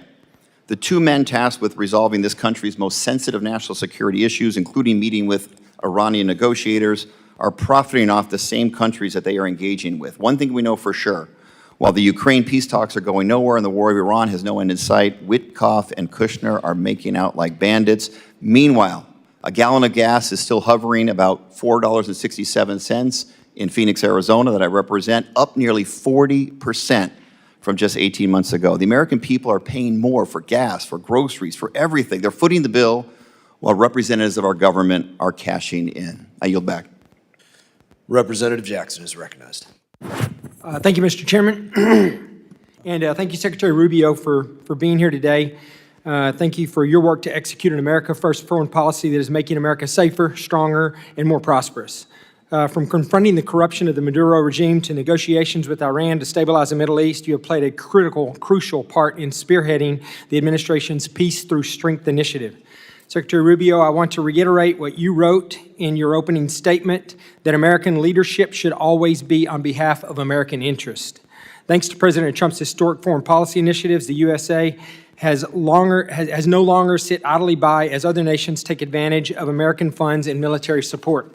My question: global commerce and diplomacy rely on coordinated strategies with allies to combat illicit trade and support U.S. exporters. To support the Trump administration's efforts to enhance U.S. national security while advancing strategic American investments, I recently introduced the Strategic Export Controls and Border Security Enhancement Act. This bill would codify the State Department's Office of Export Controls and Border Security to strengthen the operational capabilities of allied countries to better protect U.S. critical technologies from diversion and misuse by our foreign adversaries. Secretary Rubio, how is this office being utilized to prevent the illicit trafficking of sensitive and dual-use technologies, and how do you see this office being used to advance America First diplomacy moving forward? Yeah, I think at the core of what you're trying to get to with your bill, and we're trying to get through with our sources, with our resources, is as follows, and that is that you will say you can't sell a certain product, or a certain product can't be exported because it provides, it would be the detriment of the national interest of the United States. But it's prohibited for one country, but it's not prohibited for some other country. They will then set up a company in a third country and use that to evade the sanctions. In essence, you will find a company, let's say it was a sanction against a transfer of technology to a Chinese company that's linked to their military. But they will then figure out a way to set up a company in a third country, in a country that's not barred for export. And they will use that vehicle and that route in order to be able to export a valuable technology. And so what we're trying to get at through our efforts is identifying those countries where that is happening and those companies that are being used for that purpose. And I think your bill, though I haven't read it, sounds like what it would do is it would codify this effort so that it exists beyond this administration. Well, thank you. I appreciate that, and I'm anxious to partner with you from a legislative standpoint on that. So if there's anything in the bill when you do see it that you would recommend, please let me know. Under this administration, the Foreign Service has refocused its diplomatic corps on merit and performance. The State Department has eliminated internal DEIA programs, slashed woke investments, and neutered NGOs that were working against U.S. national interest. We finally have got away from trying to force other governments to adopt the crazy woke social agenda of the failed Biden administration, the same agenda still being promoted by many of the progressive Democrats on this committee, unfortunately. And we are now ushering in a new era of American efficiency and strategic diplomacy. Mr. Secretary, how can this committee continue to provide the State Department with the tools in the upcoming Foreign Service Act reauthorization to advance President Trump's American First agenda and continue this progress? I mean, I think codifying these policies are important so that they exist for the long term. And I want to just say one thing when it comes to the issues that people use the term diversity. The Foreign Service will always be diverse in comparison to maybe some other agencies, simply because foreign service and international diplomacy often attract people that are first generation or maybe even immigrants themselves. They have language skills, they have cultural skills or what have you that sort of attract them to diplomacy to begin with. I think you see it reflected in ambassadorial posts around the world as well, the ones the president has nominated and so forth. I would also add something that's very unique to the State Department, which other agencies don't have. The majority of our employees, over 47,000 of our total employees, about 70,000, 47,000, are locally employed. These are nationals of other countries that work for us. And they're a key part of our missions. We couldn't carry out our mission function in many of these countries without these locally employed individuals that are not even American citizens, but they're valuable resources. They've been there for 15 or 20 years. So in and of itself, I would say the State Department, but ultimately, we want to hire the best people for the job. And that's what we should always want. We want to hire the best people for the job, the ones who are most capable of doing the job. And I think we can do that and still have a very diverse workforce, but not because of the diversity, but because of their skill, their merit, and their abilities. Thank you. I appreciate that. Mr. Chairman, I yield back. Representative Jackson is recognized. Thank you very much. Thank you, Secretary Rubio. Great to see you again. Thank you for your forceful words in support of diversity, although there are some conflicting claims to what it means. Secretary Rubio, I stand before you not simply as a legislator, but as a witness to a moment in our nation's history when we are threatening to sever the sacred connection between our national interest and our moral obligation. This is a budget hearing, of course, but more than numbers on a page, we have to wrestle with the meaning of what those numbers mean to the lives of real people in real places, whose very existence is bound in no small way to the decisions that we make in this room. I want to start by showing the American people what the dismantling of the diversity, equity, and inclusion means. Under your leadership, we are abandoning the continent of Africa. Would you put this up, please? The question is not what can we afford, but what we are willing to become. Under your leadership, the U.S. effectively has closed 31 consular operations across Africa and has 34 ambassadorships vacant. Under your leadership, we froze student, refugee, and valid visa processing to 26 African nations. Under your leadership, we have raised the tariffs on 30 emerging economies. Under your leadership, we have pulled out of the pandemic and healthcare aid for over 40 countries. Our diplomats used to operate in every region, culture, and society on earth.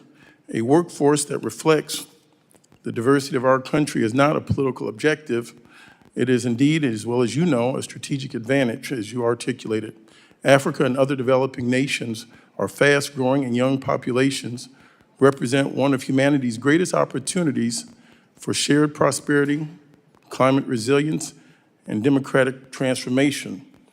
On global health, last year, the Trump administration cut off all funding to the World Health Organization. However, to prevent diseases from reaching our shores, the U.S. still needs the global outbreak and disease surveillance functions that the World Health Organization offers. Diseases, as you know, do not need passports or visas. In March, the Washington Post reported that the administration is proposing to spend more than $2 billion a year to recreate a system that you dismantled, such as laboratories, data sharing networks, and rapid response systems that you abandoned when you withdrew from these programs. This is more than 3 times what we had contributed to the World Health Organization. That's waste, fraud, and abuse. How is reinventing the wheel at a significantly higher cost efficient for the American people? You know that, let me just answer that. Since Eastern Congo and Uganda are currently experiencing the 3rd largest outbreak since it was discovered half a century ago, and your response was to criticize the World Health Organization that you had retreated from. Your statement in the administration's action revealed a retreat from our responsibility, a shrinking of the vision of America, and a devastating abandonment of those who have long looked to the U.S. not as a savior, but as a partner in the difficult work of survival and dignity. Moving forward, we would have questions on how the Trump administration plans to address global health crisis, if that is something the United States still wishes to have leadership in.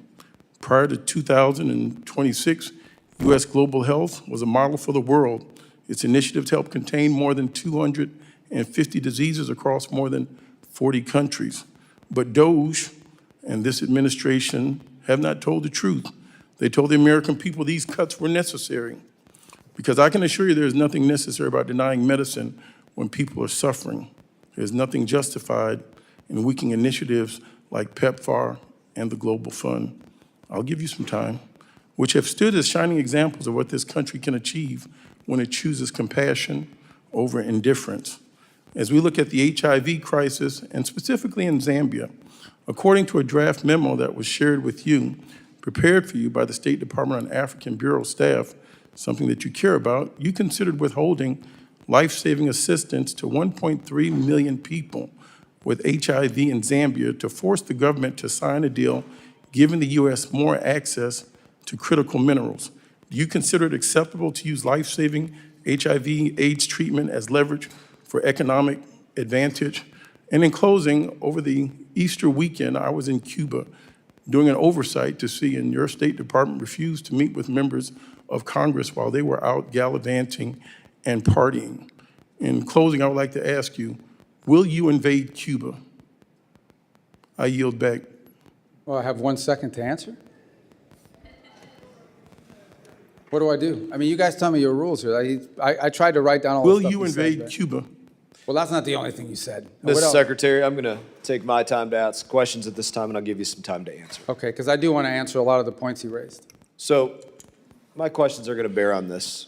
I think there is a significant difference in the State Department today, and since you've taken the reins, versus the State Department under Secretary Blinken and under President Joe Biden.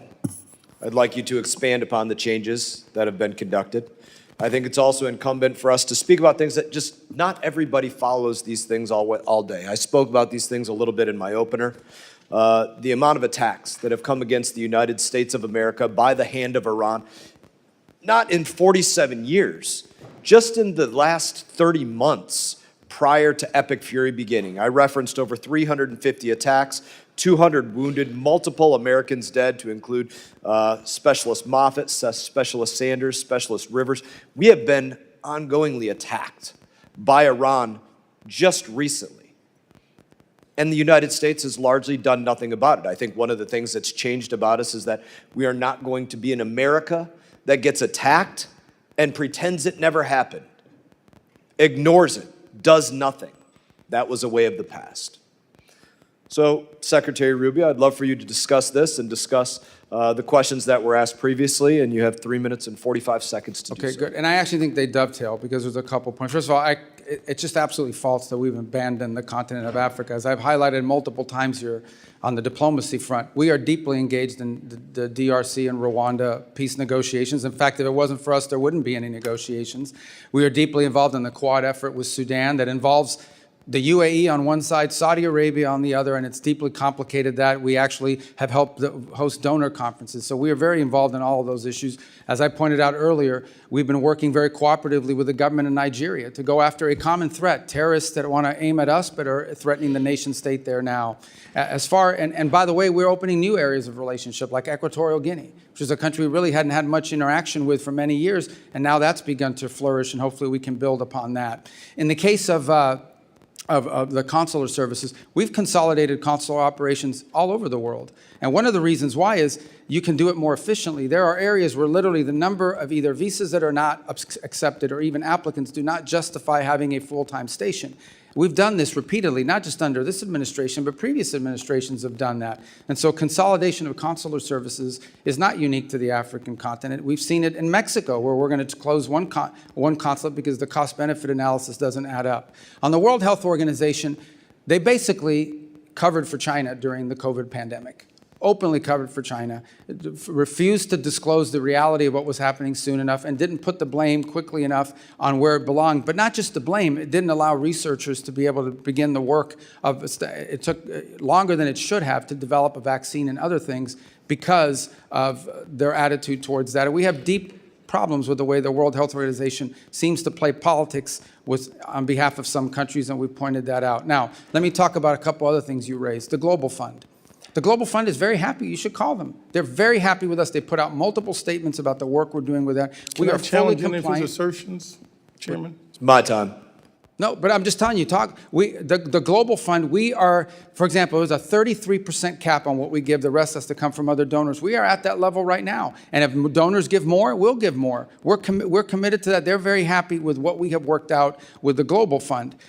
I think the other thing you didn't point out is we are not abandoning these countries or these programs. We're entering into compacts, 32 compacts, the majority of them in Africa, in which we go to a country and say, look, rather than force a bunch of NGOs from Northern Virginia on you, we are going to work with you. We are going to give the money government to government, and we're going to work in cooperation with your government to build up your national health system. So not only can you care for the patients you have now, but ultimately you won't have this problem in 5 or 10 years. And they want that. They welcome that. They do not want the ongoing dependency of aid. Mr. These countries Secretary, clearly you know want to these establish their own people even systems. come over here because of visa. Representative Jackson, you're not recognized. I know, but on Zambia, look, we're not threatening them with anything. They just don't want to sign a compact. But you do raise an interesting point, not specific to Zambia, but broadly. Okay, there are a lot of countries we give a bunch of money to. You sit there and you say, okay, we donate $50, $80 million a year to this country. We do all the aid for that country. But all of the contracts, all of the rare earth minerals, all of the financial benefits, all of the commercial deals are with China. So explain to me, how is that good for the American people that we are in a country that we take care of all of their problems, but then all the economic benefits flow to China or some other country? That has to be talked about. How can I justify to the American people that we flood a country with American aid, but all of the commercial benefits in that country go to China or someone else over us? That is a legitimate thing to discuss with every country in the world that we give a lot of aid to. That is the reason why aid should not be separated from policy, because it has to reflect our national interest. Thank you, Secretary Rubio. Representative Kamlager-Dove. So, Mr. Secretary, 5 months ago, you essentially became the new overlord of Venezuela, taking control of the country's oil revenues and giving foreign companies access to its oil and minerals. But you have provided no real transparency about where the money is going and who is benefiting from this arrangement. I want to now talk a little bit about Mauricio Claver-Carrón. So, Mr. Secretary, you've known Mr. Claver-Carrón for many years, correct? I don't know how many years, but sure. Okay. We know that he was special envoy to Latin America. He's also a former lobbyist who supported your presidential campaign, I think in 2016. And now he runs a private equity firm that is seeking $1 billion in investments in Latin America. Apparently, he is seen as your right-hand man on Venezuela. But he's not a federal employee, and he's not bound by rules about financial disclosures or conflict of interest. According to the Washington Post, he acts like a kingmaker in Venezuela, helping to determine which private companies get contracts and access. And that's concerning because in January, you gave confidential licenses for Venezuelan oil to a company that had been charged with bribery by the Department of Justice and employs a trader who gave $6 million to Trump's campaign. Some have said that Mauricio is the Jared Kushner of Latin America, but Mauricio has said that Jared Kushner is the Mauricio of the Middle East. So who is Mauricio, and why is he riding on private jets to Caracas with executives from firms trying to get contracts? And why is he texting Delcy Rodriguez on the regular? Who is he working for? Okay. I'm gonna allow you to respond. I'm setting this up because it looks unseemly that essentially you are taking Venezuelan oil money and sending it through a network of campaign donors, corrupt politicians, and lobbyists, and we can't get any documentation on that. We don't have any receipts. So the question is anyone from the administration, directly or indirectly, benefiting from the contracts being doled out in Venezuela? Is this where I get to answer? Yes. Okay, perfect. Number one is the number of people. Mauricio is one of many people that are involved in what's happening in Venezuela. There's not a day that goes by that we don't have someone who's interested in what's happening in Venezuela for a variety of reasons. Nor is he the only person in the United States that directly contacts Delcy Rodriguez and others. There is a stampede of people that want to be involved in Venezuela. Mauricio is one of many, but by the way, not involved in Venezuela. I am not knowledgeable or know of any financial links he has to anybody in Venezuela. So I'm going to reclaim my time, Mr. Secretary, Well, but I'm glad that you said that. Because you have said these things, you have shared these talking points before. They're not talking points, they're the truth. But it is hard to take your word for it when this is the most corrupt administration in American history. Well, that's we're your talking opinion. pardons for sale, we're talking about no-bid contracts to those on Trump's family and friends plan, we're talking about a $1.8 billion slush fund. And I think that's corruption. The American people think that's corruption. They want to know if you think that's corruption. Okay. Number two, this goes right to the point of transparency. You're absolutely wrong about the way the money flows. It's pretty straightforward, and I'll share. So I'm going to have to reclaim So my when- time again well, because then, so the what kind of question about process is this? They get to corruption- ask the questions and you don't get question to about- answer? It's my time. The question I don't know about about you. When is corruption it is my really time? important. So why am I because here if I don't you get to answer can't your call questions out- or your defamatory statements? Reclaiming my time, Reclaim. Mr. I want Chair. you to, but I want to reclaim. Well, do I get time? This Because you is make my these time, defamatory Mr. Chair. statements and no one can talk here. If This is you crazy. can't call out corruption in this country, then how can you call it out in another Well, I can't say country? anything 'cause you That won't is let me the speak. question. It is about credibility and your credibility. And your credibility meter is on empty right now. This See, oil. this is- these guys who just get to talk and I don't get to Who answer? determines the barrels of oil that get Why- sold? How but you many won't of let them? me At answer your what question. price I have does an it answer get for your sold? question. Where is it going? Oh, I get it. will They let have to you. use their time for me to answer The your onus question. is on you to a prove joke. that there is no corruption happening. Well, how do I That is prove it if your you don't let me talk? responsibility as the Secretary of State. And you know what? Normally, we would have access to that data. That's the You do. You transparency. just don't know where to But you're look. not showing us any receipt. Well, then show us. But Do you you won't. commit? Do you commit to coming back here with whoever the person is who is monitoring the sales of the oil? Bring them before this committee. Can I Show the reclaim my receipts. time? Have the documentation. You don't have this time yet. I'm talking about your credibility and evidence, not your talking points, because talking points are never a replacement for transparency I agree, and but that's what you're saying. You're saying documentation. talking And points we without an have not- answer. We are 5 months into this and no audits. Zero visibility into the 100% contracts that are false. awarded. 100% Zero false. Unfortunately, transparency about where the Representative's time money has is expired. going. Representative Salazar is recognized. And giving contracts with no transparency Can I is borrow your exactly time the to reason answer? why you shut down USAID. So practice what you preach. I yield my Oh, time. she gets to scream now too? Scream Chairman, and can we shout. take down her words? I'll give you some time. I'll give Yeah. you some of my time. Let me just Okay. just But change God, what the kind of thing energy. is this? What is this? You get asked questions for 5 minutes and you don't get time to answer. It's not a hearing. I think you said clown Like show a dunk before. tank? I What don't, is I don't this? have to tell you. I don't. I'll I've give even you used their time. How can I answer the question? They don't even give me time. I've had to use their time to answer your questions. Yes. All right, whatever. All right, so I don't need to tell you that in my community, the city that I represent, the city of Miami, you're one of the most illustrious representatives, and that we're very proud of you, not only the Cuban Americans, but the Hispanic Americans in my Why is she community. leaving? I'm So going to answer her questions. I will. Oh, she's go. Okay, I got it. Well, thank you for coming. All right, so we're going to talk about, I just want to give you time to answer and then talk about Venezuela and talk about Cuba. So let's go back to Venezuela. Let's start with that. You said that stabilization, recovery, and transition. Those are the 3 steps that the State Department was going to implement in Venezuela. I believe that transition is the free and fair elections. The Venezuelan has a very robust opposition forces. We have Maria Corina Machado. So the big question here is that in order to avoid any type of misunderstandings like the one that we were hearing from my illustrious colleague, is that we should have free and fair elections that will bring rule of law, and the rule of law will then be able to bring in a lot of investments from the United States with transparency. Why can we not start right now the process of sending the message that we are going to establish, let's say next year, at the end of next year, a free and fair election sponsored with the United States, or by the United States? Yeah, thank you. Well, it all ties together, so I'm going to try to use the... It all ties together, Okay. correct. So let me first say about the oil stuff, which is a bunch... I don't even remember half the stuff that was being screamed at me because most of it not entirely is false. Here's what happens.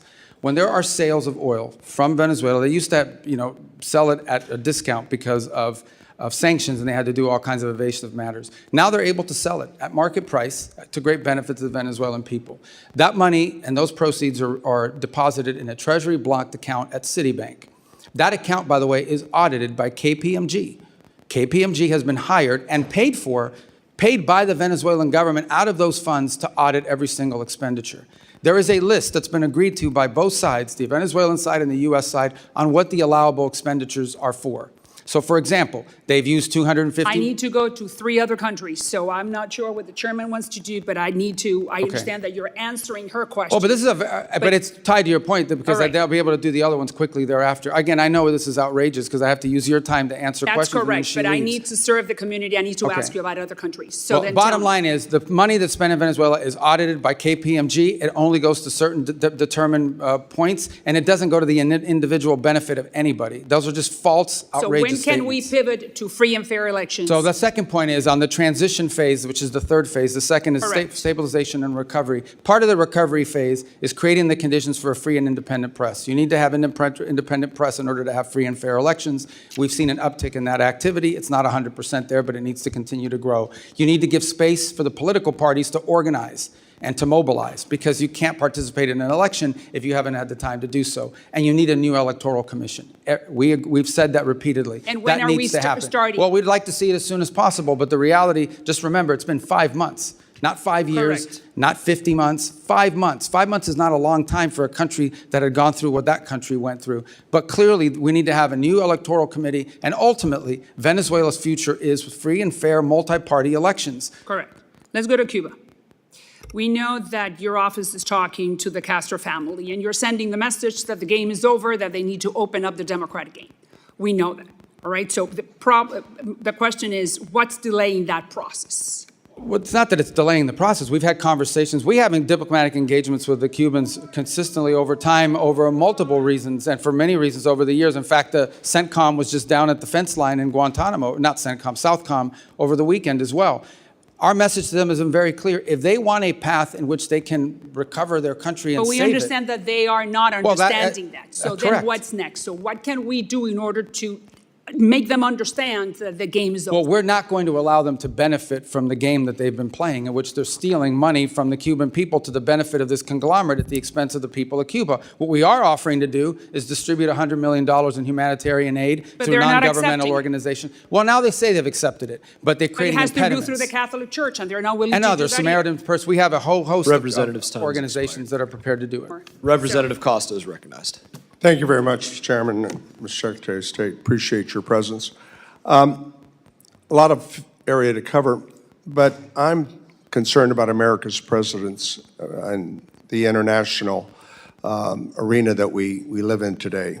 Ronald Reagan once described America as being the shining city upon the hill, one that other countries sought to emulate. You're familiar with that quote. I'm worried that our smart power that underpins our global standing, gives us credibility, clout, and coherence, is today in a democratic recession. That's my view. And I think American leadership is more important than ever before, and I think it's lacking.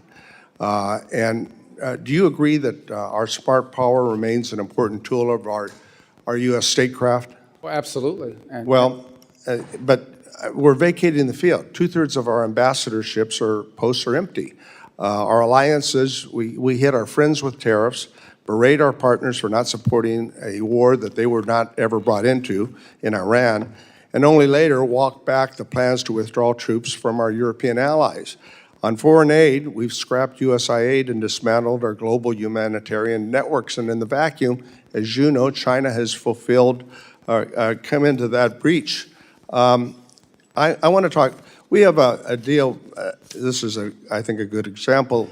You've not granted final approval on $14 billion arms deal for Taiwan, which I want to emphasize was a sale, not a gift. Do you think that protecting Taiwan is still important? it is. We gave them we had an $11 billion sale, the single largest in history, just in December. But it's not a gift, it's a sale, and why are we December. why are we withholding the $14 billion? We're not withholding. It's just under review still. It has, but we just executed one in All right. December, which was Let's more than move Biden on. did in 4 years. Let's move on to NATO. You know, the president's described as a paper tiger, and he's made no hidden about his disparaging comments about our allies, which I think are dangerous. And undermines the longest, the strongest alliance that we've had post-World War II. Do you think that NATO is a paper tiger?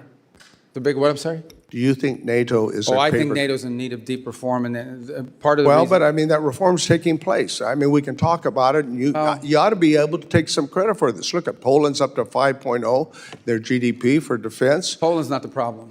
Well, a lot of Eastern, but we're working on this and we're making progress. Would you not agree? I don't agree. I think we're You making don't agree that progress. we're making progress? Well, I agree we're making progress with some countries, but others are saying their 5% or even their 3.5% includes, for example, pensions to veterans. That's not defense spending. Well, of course not. But I mean, I don't think that the confidence and the support that used to be a part of that transatlantic partnership is still there today. And you go to Europe, and I go to Europe, and we sense that in the people that we talk to. Let's move over to Ukraine. I've spent a lot of time and engagement there. I know you have. You talked about it earlier today. 4 years ago, it was seen about good versus evil, right? Russia's invasion of a country that was unprovoked. And there was strong bipartisan perception that that was the case. A year ago, the president indicated that Ukraine had no cards to play anymore. I think that President Putin, today, modern Russia is a syndicate masquerading as a country with a mob boss called Putin. He bombs hospitals, schools, churches, kidnaps over 20,000 Ukrainian children. And yes, we have leverage, but we're backing out of our economic commitment there, our military commitment. But yet, we see these brave Ukrainian people standing up for their sovereignty and actually taking a whole new page out of warfare in terms of something that we could learn from. When is the president and the administration going to use the leverage that we have over Russia? We have, and unfortunately, the talks have not yet borne fruit. But I want to disagree on something. So we continue to sell weapons through the Pearl program, which has been a great success. That's an ongoing program with Ukraine, and we continue to have massive number of sanctions on Russia as we speak. The problem has been, we've put the sanctions on and off again. No, most of the sanctions are still on. The only one that's been waived for a limited period of time in order to provide more oil to the global market and stabilize prices is oil. And those are time determinate. These are 60-day waivers. These are not permanent. Is it the intention to re-engage in the efforts to form a ceasefire and a peace agreement? Oh, we're prepared to do so. Unfortunately, those efforts proved less than fruitful. We spent a year on it last year, but we're prepared to do it as soon as they're prepared to do it. That offer, we've made it repeatedly. We're ready to go. We're prepared to play that role. I think more to be continued, but thank you very much for your time. Representative Huizenga is recognized. Thank you, Mr. Chairman. Secretary Rubio, good to be with you. And while we're addressing all the important issues like your shoes, I just want to formally invite you to DJ my next event. I would recommend maybe DJ Overlord. Be your new nickname. I apologize for many of my colleagues here because you're right, they are not giving you the opportunity to answer extremely important questions. I'm going to hit a number of issues very quickly. Coidoy prison in Venezuela. I believe yesterday you were quoted as saying that it had been closed down. I've got some close friends, contacts there that believe that there are still 25 prisoners that are still there. So I don't ask you necessarily to address it, but I'd love for you to take a look at that and get Just to be clear, the interim government has said they intend to close it, and we will hold them to their promise. Please do, and make that as rapid as possible. Along the lines of where Dr. Jackson was talking, Ronnie Jackson, one way we've maintained our lead regarding the AI arms race is cutting off China's access to essential chip-making tools made in America and by our allies. Unfortunately, the Netherlands and Japan continue to sell their critical tools, while here in the U.S. we maintain stricter controls. Those exemptions continue to be exploited by the allies today. Do you agree that export controls on chip-making equipment play a critical role in constraining the CCP's AI and military ambitions, and that allies should not be allowed to exploit exemptions to those controls? Correct, and that features prominently in all of our engagements with the countries you just mentioned. All right. Shifting gears, last November, President Trump hosted all 5 Central Asian presidents. I happen to chair the South and Central Asia Subcommittee for the C5+1 Summit. That was a historic movement. And what I would like to know is, do you recommend that Congress send a strong signal to the of the U.S.'s commitment to Central Asia by repealing the Cold War-era Jackson-Vanik Amendment, which only serves to chill U.S. investment in the region? Absolutely. We want that repeal. We think it would be helpful.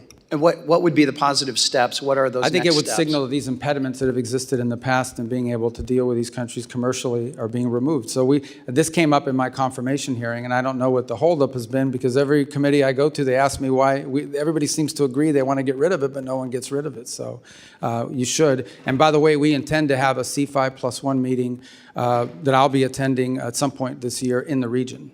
Wonderful, and they will be thrilled to have that. And then you recently, excuse me, you recently returned from visiting India.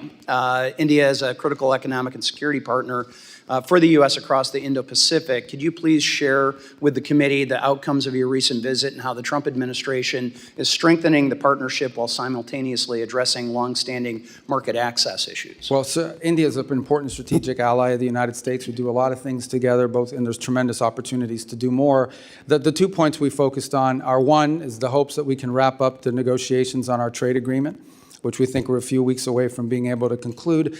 Obviously, I don't negotiate those. That's a USTR function. So I refer you to them as to the timing of it, but we think we're pretty close in getting that done, and both sides want to see it done. The other reason I was there was, in addition to the bilateral meetings, we were able to host a meeting once again of the foreign ministers of the Quad, which is the cooperation between the United States, Australia, Japan, and India.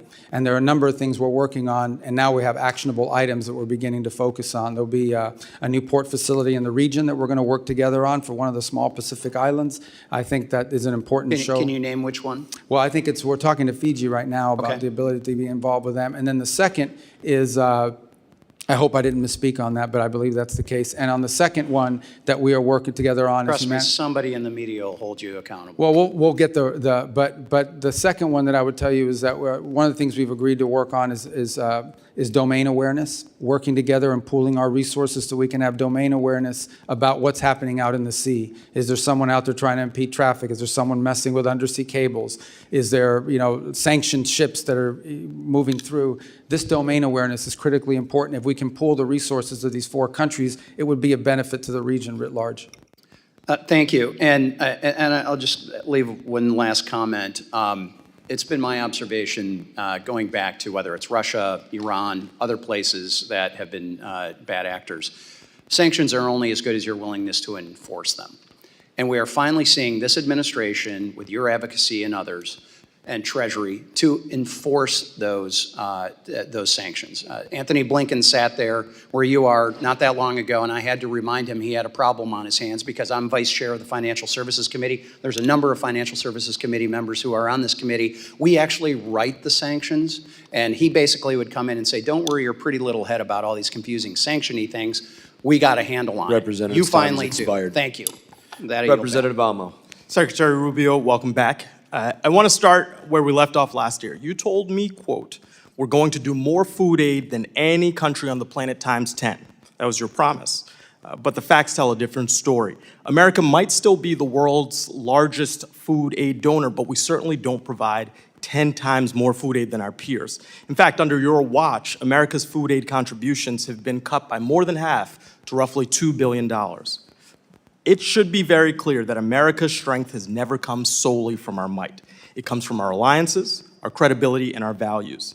You didn't just eliminate programs, you created vacuums. Vacuums where violence and instability are rising, that extremist groups are filling, that competitors like China are exploiting, and vacuums that are making Americans less safe and less prosperous. And you heard Americans here at home with your policy decisions. Shuttering USAID wiped out more than 23,000 American jobs, while Donald Trump and his billionaire buddies got rich off of corrupt deals. Peanut farmers in Texas and sugar farmers in your home state of Florida lost market access because of your cuts. So Secretary Rubio, before slashing food aid programs, did you conduct any analysis whatsoever on how many American jobs would be lost, how many farms would be hurt, and how much damage would be done to local economies and small businesses? Well, because we know all of those will still be part of the new programs we've created and are creating. But the second point I would make, American foreign aid programs are not a jobs program. Although they employ Americans, and we want it to be helpful to Americans, and that's why. So you're okay hurting the farmers in your home state? The World Food for Peace program, for example, now we've transferred it to U.S. The Agriculture Department. They're in a better position. Well, you're talking about a hypothetical future where you fix past mistakes, but farmers have been struggling over the last year. That's where it belonged in the first place, because it's helpful. The farmers have more direct input there than they would at the State Department. As to your point about us cutting aid, not only are we we donate more than the next 4 countries combined.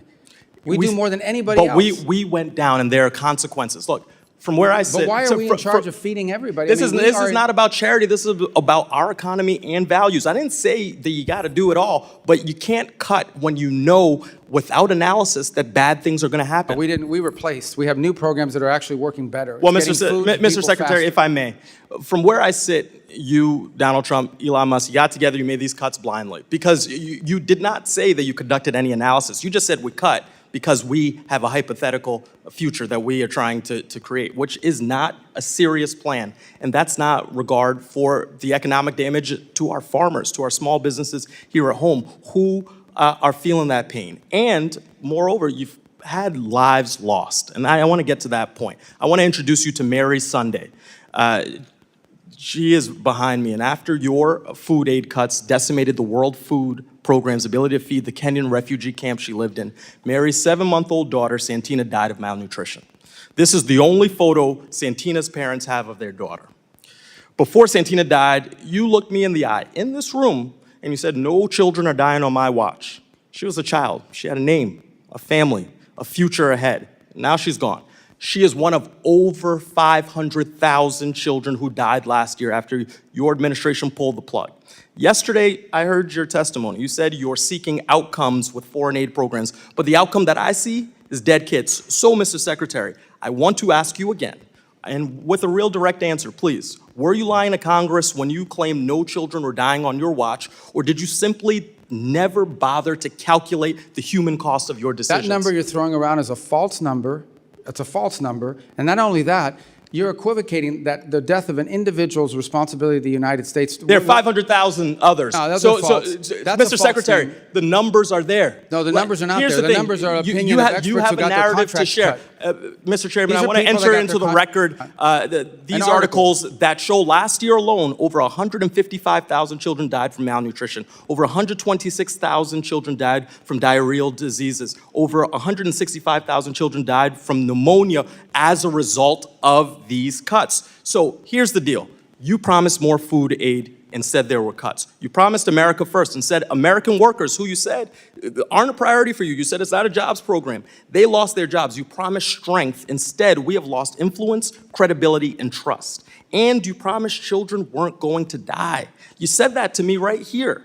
You promised peace as well. Instead, your illegal war of choice with Iran is driving up fuel prices and grocery costs while putting millions more at risk of hunger worldwide. This is not about charity. This is about values. So whether it's negligence or ideology, the result under your watch is the same. Weaker alliances, higher costs, dead children, and a less secure America. result is so we my spend so more my money que- than- my time is expiring. So I'm going to take these seconds to say, what are you going to do to clean up the mess that you Representative's created? time has expired. Representative Davidson is recognized. Thank you, Chairman. Mr. Secretary, thank you so much for your faithful service to our country. Your leadership as Secretary of State provides confidence at home and abroad.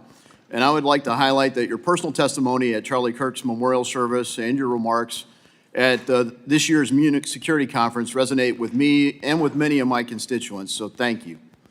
I only have time for a few quick topics. So first, thank you for leading one of the most thoughtful national security strategies I've seen in the post-Cold War era. I thought last year's national security strategy was well done, and the national security strategy poses, quote, the cynical manipulation of our immigration system to build up voting blocs loyal to foreign interests within our country.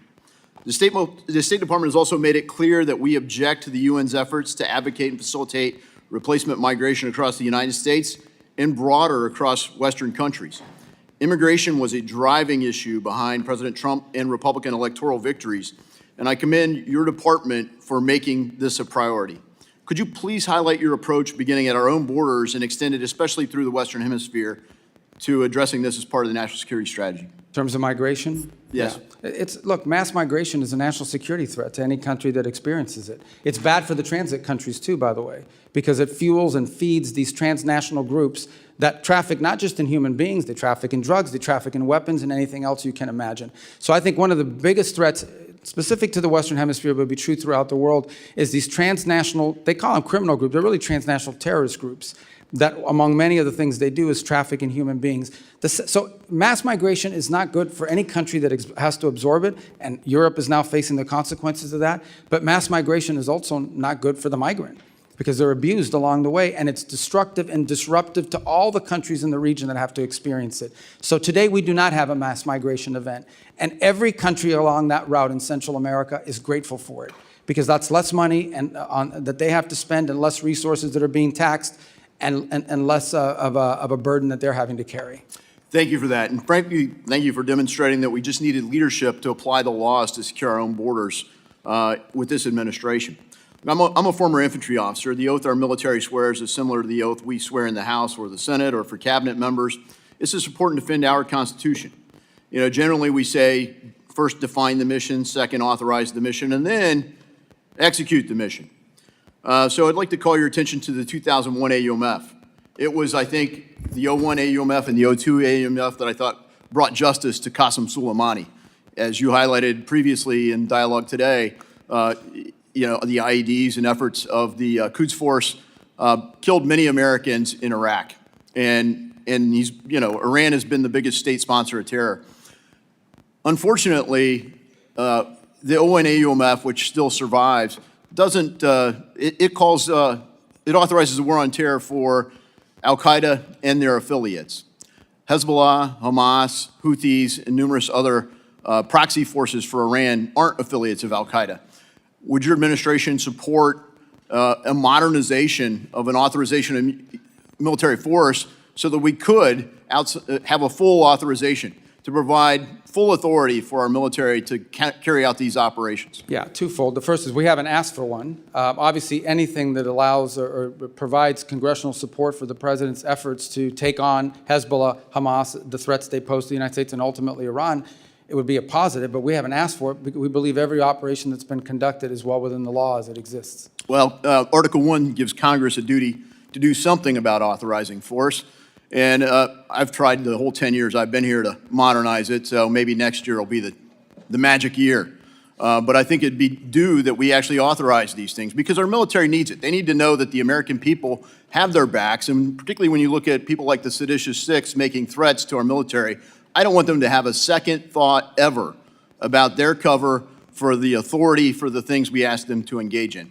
Because frankly, the problem in the post 9/11 era hasn't been whether there's a just cause, it's been whether we've given our military everything they need to achieve it.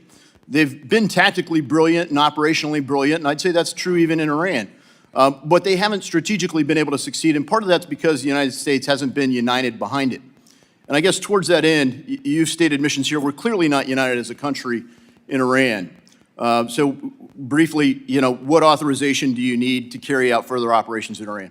Well, that's contemplated now. They're all within the president's powers, in our view, under the Constitution to address imminent and emerging threats against the interests of the United States. If those circumstances were to change, we would obviously engage Congress in that conversation. We would always welcome congressional support. We'd like congressional support, but that's not going to stand in the way of the president addressing an immediate threat to the United States or an emerging threat to the United States that requires him as commander-in-chief to protect our people and our country. Well, the cause is just. Representative Mfume is recognized. Thank you, Mr. Chairman. Mr. Secretary, good afternoon. I was going to say good morning, but it's starting to run past us. We all obviously sit here in America in what has been known as the greatest deliberative body in this democracy, and in a nation that is the strongest, the wealthiest, the most powerful, the most influential nation that the world has ever seen. America's military might has no rival. However, America's moral obligation continues to be called into question. And I want to talk a little differently about something that doesn't get the attention that it should get, and I want to associate myself with the remarks from my colleague from Rhode Island. Globally, over 122 million people are forcibly displaced all over the globe due to conflict, due to persecution, due to human rights violations. They are in the Sudan, they're in Syria, they're in the Ukraine, they're in Myanmar, they're in the Congo, and they are in Gaza. And so I want to take the time that I have to talk about Gaza, since no one seems to want to talk about it anymore. Now that there is a tentative ceasefire But there's also a number of children, teenagers, seniors, and others that are living in Walla. They have no real medical care that is sufficient for their needs. They are displaced because of this humanitarian crisis that we see. And for months, the issue was that Hamas was not allowing people in. Well, that's not the case right now. And we see what was supposed to have been tens of trucks going in each day down to a trickle, not carrying food, but carrying a lot of commercial supplies. More than 6 months into the ceasefire, about 1.7 million Gazans, Palestinians, are still living in tent camps. They're facing a surge, as you probably know, in rodent-borne disease, with reports of more than 70,000 cases of parasite infections, related illnesses, since the beginning of this year alone. Many, if not most of them, are children, young children, who are trying to find a way to survive, who are also growing up with memories of what happened to their parents, with a great deal of hatred in their heart towards America, towards Israel, toward anybody that they thought may have been a part of that. I just want to point out two things. When the 20-point peace plan was enacted and talked about by President Trump, it included point number 7, which doesn't get a lot of attention, and that is that the mandate that a full amount of aid would be sent into Gaza and into the Gaza Strip at a quantity of 600 trucks a day. It also included another point, point 8, that entry and distribution of this aid would proceed without any interference from any outside or internal force. So if we are, in fact, the strongest, the powerful, the most wealthy, the most influential nation on the face of the earth, it would seem to me that while we are doing all these other things around the globe, Mr. Secretary, that we ought to have a humane reaction and response to what we helped to create there. I mean, it is not just war-torn, it's ravaged, and people are dying every day, even as this hearing takes place, because they can't get medical attention. And so Gaza is not over with. That chapter and page is not turned. Those persons, the Palestinians that live there, really need help. And I would strongly urge the State Department, in addition to what you may be doing, to have someone and to have a process to come up with ways through UNRWA and other organizations to meet the need. Many of the international organizations are facing a monetary crisis, and so they don't have the ability to do what they are empowered to do. But this is still the United States of America, and we still have an obligation. And we cannot let children die en masse because we think that a ceasefire has created a new reality. The reality is still the same on the ground there. So I would urgently ask that when you come back before the committee, that you try to address that, or even before then, or if you want to share some information, please do, because time is of the essence. I yield back. Representative Lawler. Mr. Secretary, as chairman of this committee's Middle East and North Africa subcommittee, I've been monitoring closely the administration's operations in Iran and appreciate the many conversations that we have had. I commend both you and President Trump for your decisive actions against the regime and that of our military. Last summer, we significantly set back their nuclear objectives. And in the past few months, we have systemically decimated their military infrastructure, including their naval fleet and ballistic missiles program and drone capacity. And we eliminated the Ayatollah, the clerics, and much of the leadership of the IRGC. And now you are working to get the Strait of Hormuz reopened. And to my colleagues, I would say to you, imagine what this regime would do if it actually had a nuclear weapon and tried to extract and extort by shutting down the strait. They didn't just think of this as a result of this operation. This is something that they had been planning for years. We are working to diminish their nuclear capabilities for good. and to expand the Abraham Accords across the Middle East and actually ensure peace, stability, and economic prosperity. It is bold, it is innovative, and for the first time in 47 years, somebody actually followed through on the bipartisan threat that Iran could not have a nuclear weapon. So I applaud you for the work that you have done during your tenure, and wanted to ask you a few questions. Specifically, would the president sign a deal that doesn't deal with the nuclear threat and Iran's enrichment capabilities? Well, that would be what the deal is about. So it would be impossible to sign a deal that doesn't deal with enrichment and the highly enriched uranium. Right. And would you say that Iran, for the first time, is finally willing to at least discuss these issues? Well, I can tell you a few months ago, they refused to discuss the issues of both enrichment and the highly enriched uranium. I think now in some of the papers that have been exchanged back and forth, it's clearly addressed, but we still don't have final sign-off from their system as of this morning. And there have been reports that sanctions relief and release of frozen assets are on the table. As I understand it, you shut down those rumors yesterday in your testimony. Can you confirm that's the case? Well, first of all, there are sanctions that are specifically related to their nuclear program. Sanctions because they enrich, sanctions because they have highly enriched uranium. And so none of this would be done at the front end. There's no signing bonuses here. But ultimately, it would all be conditions-based. The sanctions that are directly related to the nuclear program would be discussed as if, in fact, they go through all the way on the things that we're asking them to do. But that would be part of the negotiation. It wouldn't be at the front end. Now, as you and I well know, during your time in the Senate, we worked together to pass the SHIP Act. And it was the Biden administration that not only released billions in frozen Iranian oil revenue, but it was the Biden administration that eased sanctions on the illicit oil trade between China and Iran. And that's what allowed the Iranian regime to finance terrorism. Hamas, Hezbollah, the Houthis. That's what allowed them to finance their ballistic missiles program. And it's what allowed them to finance their nuclear capabilities.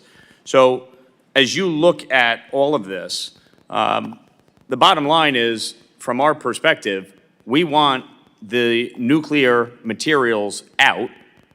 And so ultimately, no dust, no money, correct? That's right. And to be clear about we're talking about 60% highly enriched uranium that has no peaceful purposes. The only reason to have 60% highly enriched uranium is to be one step away from turning it into 90% highly enriched uranium, which you would weaponize. So that has clearly been one of the things that has to be part of this agreement, the disposition of it. One thing I just want to say as part of any negotiation, please keep in mind the U.S. Victims of Terror Compensation Fund and make sure that our 9/11 families continue to be compensated on the sanctions for Iran's terrorist activities. You know, a number of my Democratic colleagues have pushed war powers resolutions. From your experience and position, does this grandstanding benefit the United States, or does it benefit the Iranian regime? You know, the Iranians have misunderstood it in the past. They think, and I've seen others, not just the Iranians, but on different war powers resolutions, they think that if this thing passes, that means the president will not be able to come after us, so he no longer has any leverage. I think I've seen reflections of that from them in the past. Obviously, look, Congress has its prerogatives. You'll vote on what you're going to vote on. You're asking me whether it's had an impact. I think if you see how it's reported on Iranian state television and things of that nature, it makes them think that somehow our hands are going to be tied and we won't be able to do anything to them, so why make a deal? Appreciate it. Representative McBride.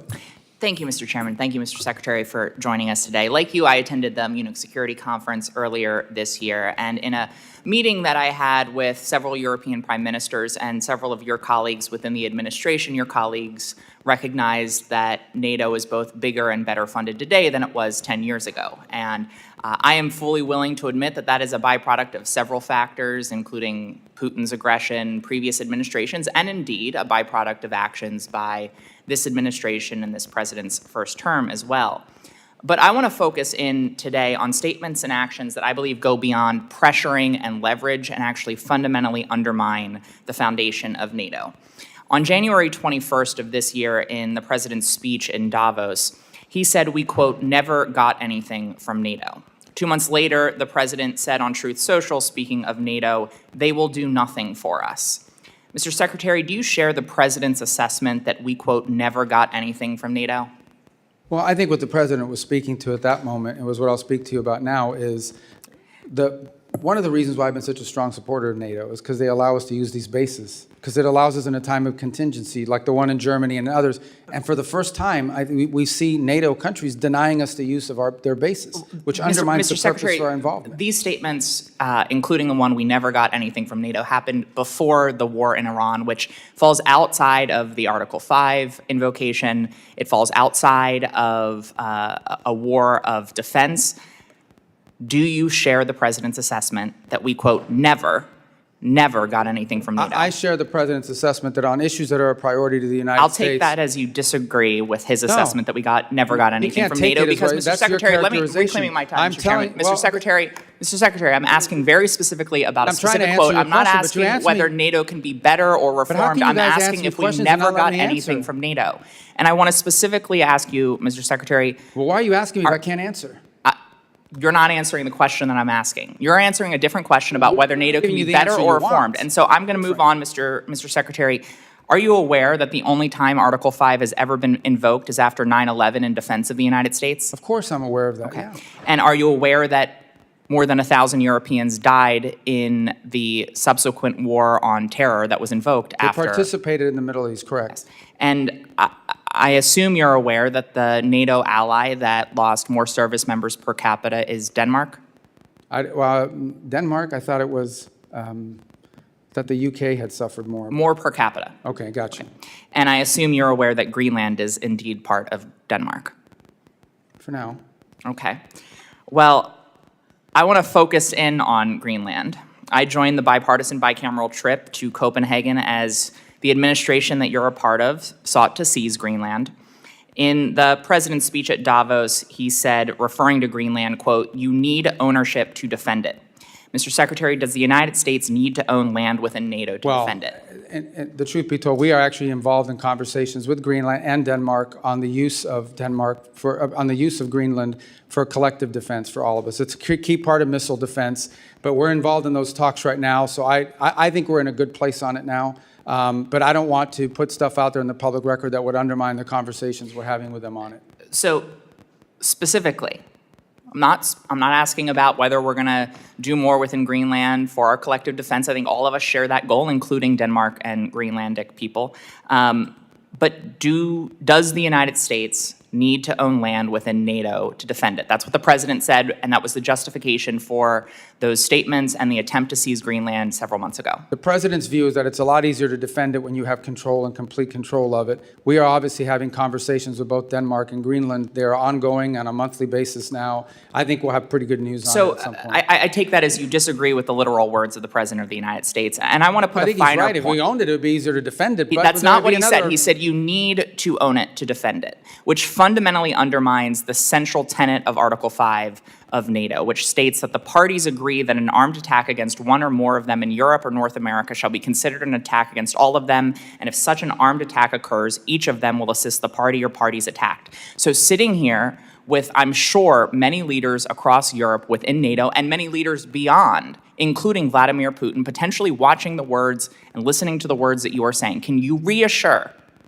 our NATO allies and make it clear to Vladimir Putin that if a NATO ally is attacked and Article 5 is invoked, that we will defend them? The United States is still in the NATO alliance, and we'll be there in Turkey to talk about all these topics. The president himself will be attending the next NATO meeting of heads of state, where all these points will be made clear. We're still in NATO, but NATO needs significant changes, and the president has made that clear. And he's very disappointed in NATO. Representative Self is recognized.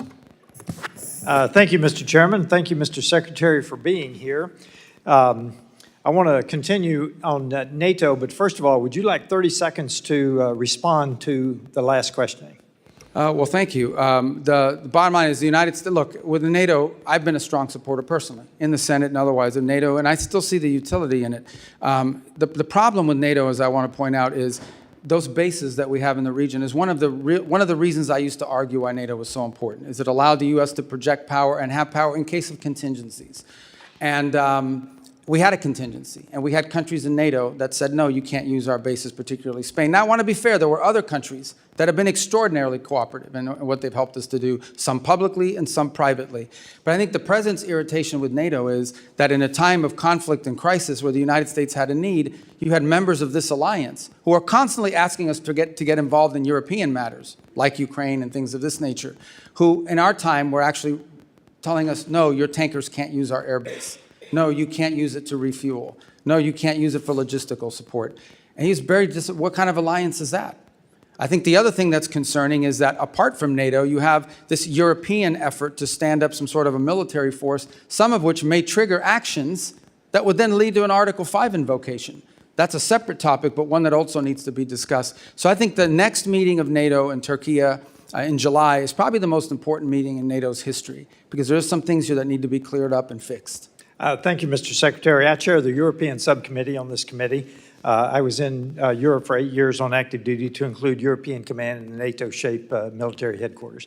I want to point, you gave us a really masterful review of the global situation early in your spoken remarks. I want to ask you to comment on another part of Europe that we've not talked about that I consider very fragile, and that's the Balkans, particularly the Western Balkans. I just completed a trip through Bosnia, Herzegovina, Serbia, and Kosovo. I talked to government officials. I talked to opposition members, students, obviously the country teams, KFOR, NGOs, talked to everybody I could talk to. It's extremely fragile right now. Thank you for the ambassadors that were recently nominated for that region. I noticed that Kosovo did not have an ambassador nominated, and I would ask for your support there. We have 4 NATO allies that are also blocking Kosovo's entry into NATO. Obviously, we have the intractable issue between Serbia and Kosovo, that Serbia considers Kosovo a province. Most of the world recognizes Kosovo as a sovereign nation. We have the change in the high rep coming in Bosnia-Herzegovina. This is an extremely fragile area of Europe, and I would ask for you to support Kosovo's membership in NATO with those 4 countries at the meeting in Turkey that you just mentioned. I'm looking for stability and balance in the Western Balkans. Our troop presence is very, very important in that region of the world in terms of the KFOR particularly. And I know we're looking for a high rep, and I just ask for any comments you have on the Western Balkans. I consider them fragile. Well, as you know, the pre-existing high rep has resigned, and so there's a new candidate that we'll be supporting. He's an Italian gentleman that we think would do a good job of helping provide some stability to that position. Beyond that, we remain engaged on this topic, as you've pointed out, and have so done privately as well. The last thing we want to see is any sort of conflict in there, any sort of partition, division, things of this nature, and that would create further conflict. I can't speak to expansion of NATO. I'll be frank with you. Based on my last meetings with the foreign ministers, and obviously perhaps Secretary Hegseth has additional comments on this point, but at least what I perceived is that, right now, generally speaking, NATO is so focused on some of these other issues that have been raised here today that expansion, particularly in the case of Kosovo, but other topics, isn't really on the forefront of some of the agenda of these countries. But that doesn't mean it will never happen. It just means it's not really, given these other sort of friction points, it has not featured prominently in recent conversations with our NATO allies. Yes, Mr. Secretary, you look at the Western Balkans, there's kind of a hole there in terms of EU membership and NATO membership. So there is a lack of stability. With that, I have 30 seconds left. I'd like to yield to my colleague. Thank you very much, Honorable Congressman Self. I just want to finish with what I was trying to ask you, Mr. Secretary. Let's go to Colombia. President Trump just endorsed Abelardo de la Espriella. We have information, sir, that there are forces preparing a major election fraud coming up in 3 weeks. My question to you is very clear. We need to send a message to the Colombians that they need to have free and fair elections. So are we prepared to say that whomever participates in that type of fraud process during the presidential election, can we sanction them with OFAC sanctions, canceling United States visas for them or for their family members? Look, I can't make that. I would say to you that we are going to be very forceful in ensuring that there is a free and fair election in Colombia and do everything within our power to ensure that that happens. Specifically, time has expired. Representative Dean is recognized. OFAC. Thank you, Chairman and Ranking Member Meeks. Welcome, Secretary Rubio. I want to take a moment to echo the sentiments expressed by the ranking member and my Democratic colleagues about this administration. Under your leadership, we are going backwards. We're losing our moral standing. We're alienating our allies. Our status as the indispensable nation is in question. I had hoped that President Trump would have used you more.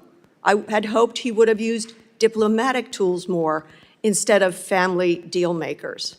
A prime example of where we have lost ground is the destruction of USAID and the U.S. foreign assistance apparatus. Secretary Rubio, I agree with your stated intention to spend foreign aid effectively, efficiently, and aligned with American values. Your written testimony certainly paints a rosy picture of the State Department's progress in achieving those goals. I quote you when you say, every dollar we spend today is 100 times more effective, efficient, and aligned with the American interest than it was when President Trump took office. We know such huckstering is not the reality. Last year, a new and untested organization called Gaza Humanitarian Foundation was set up by Israel and the United States within a few short months to take over distribution of emergency food assistance amid catastrophic food insecurity and famine in Gaza. GHF had no track record of providing humanitarian assistance, and it relied on private subcontractors to transport the food, to provide food distribution sites, and then you saw the reporting. Hundreds of Palestinians, including women and children, were killed just trying to get to those sites. Secretary Rubio, can you tell us, can you tell the world how many people were killed simply trying to access those sites? Well, since Hamas killed them, you should ask what Hamas's role was. IDF soldiers shot some of them. No. Yes. Let me tell you the reason why food wasn't going in there is because the convoys were being hijacked by Hamas. I reclaim my time because propaganda ain't going to work with me. Well, it isn't going to work with me either, and what you're saying is propaganda. Nearly 1,400 people were killed, and that was as of last March. Secretary Rubio, why did the State Department approve the $30 million to GHF at a time when other well-tested agencies were there and able to provide distribution? Well, because one of those were in cahoots with Hamas. And we saw an incredible amount of the aid flow into Hamas's hands. Reclaiming my time, the aid was held up at the border by Israel, and you know it. You guys got to fix your rules here. You can't even answer a question. You're not following the rules. You're very familiar with how this works. No, I don't. I never served in the House. This is a weird rule where you ask a question and I can't answer. Would you please add time to the clock? Nope. He's a comedy show over there. I'd say on the left. This is serious stuff. I agree. That's why Rubio, I shouldn't have to answer a question about shoes. Mr. Rubio, according to public reporting, 9 counterterrorism and anti-fraud safeguards were waived to approve this. I wonder who specifically made the decision. I wonder, were you aware of this decision? I'm not asking you a question. And was there any written justification? I don't want an answer. You know why? Because now GHF is closed. It was abysmal. It was a legacy of disaster. Nothing about our investment, our taxpayers' investment, seems to have been effective or efficient or in the interest of the American people. I would call that waste, fraud, and abuse. Moving on, I'm a member of the Appropriations Committee. I'm concerned that you're flouting Congress's constitutional power of the purse when it comes to foreign aid. For FY25, Congress appropriated and the President signed into law more than $690 million for international basic education.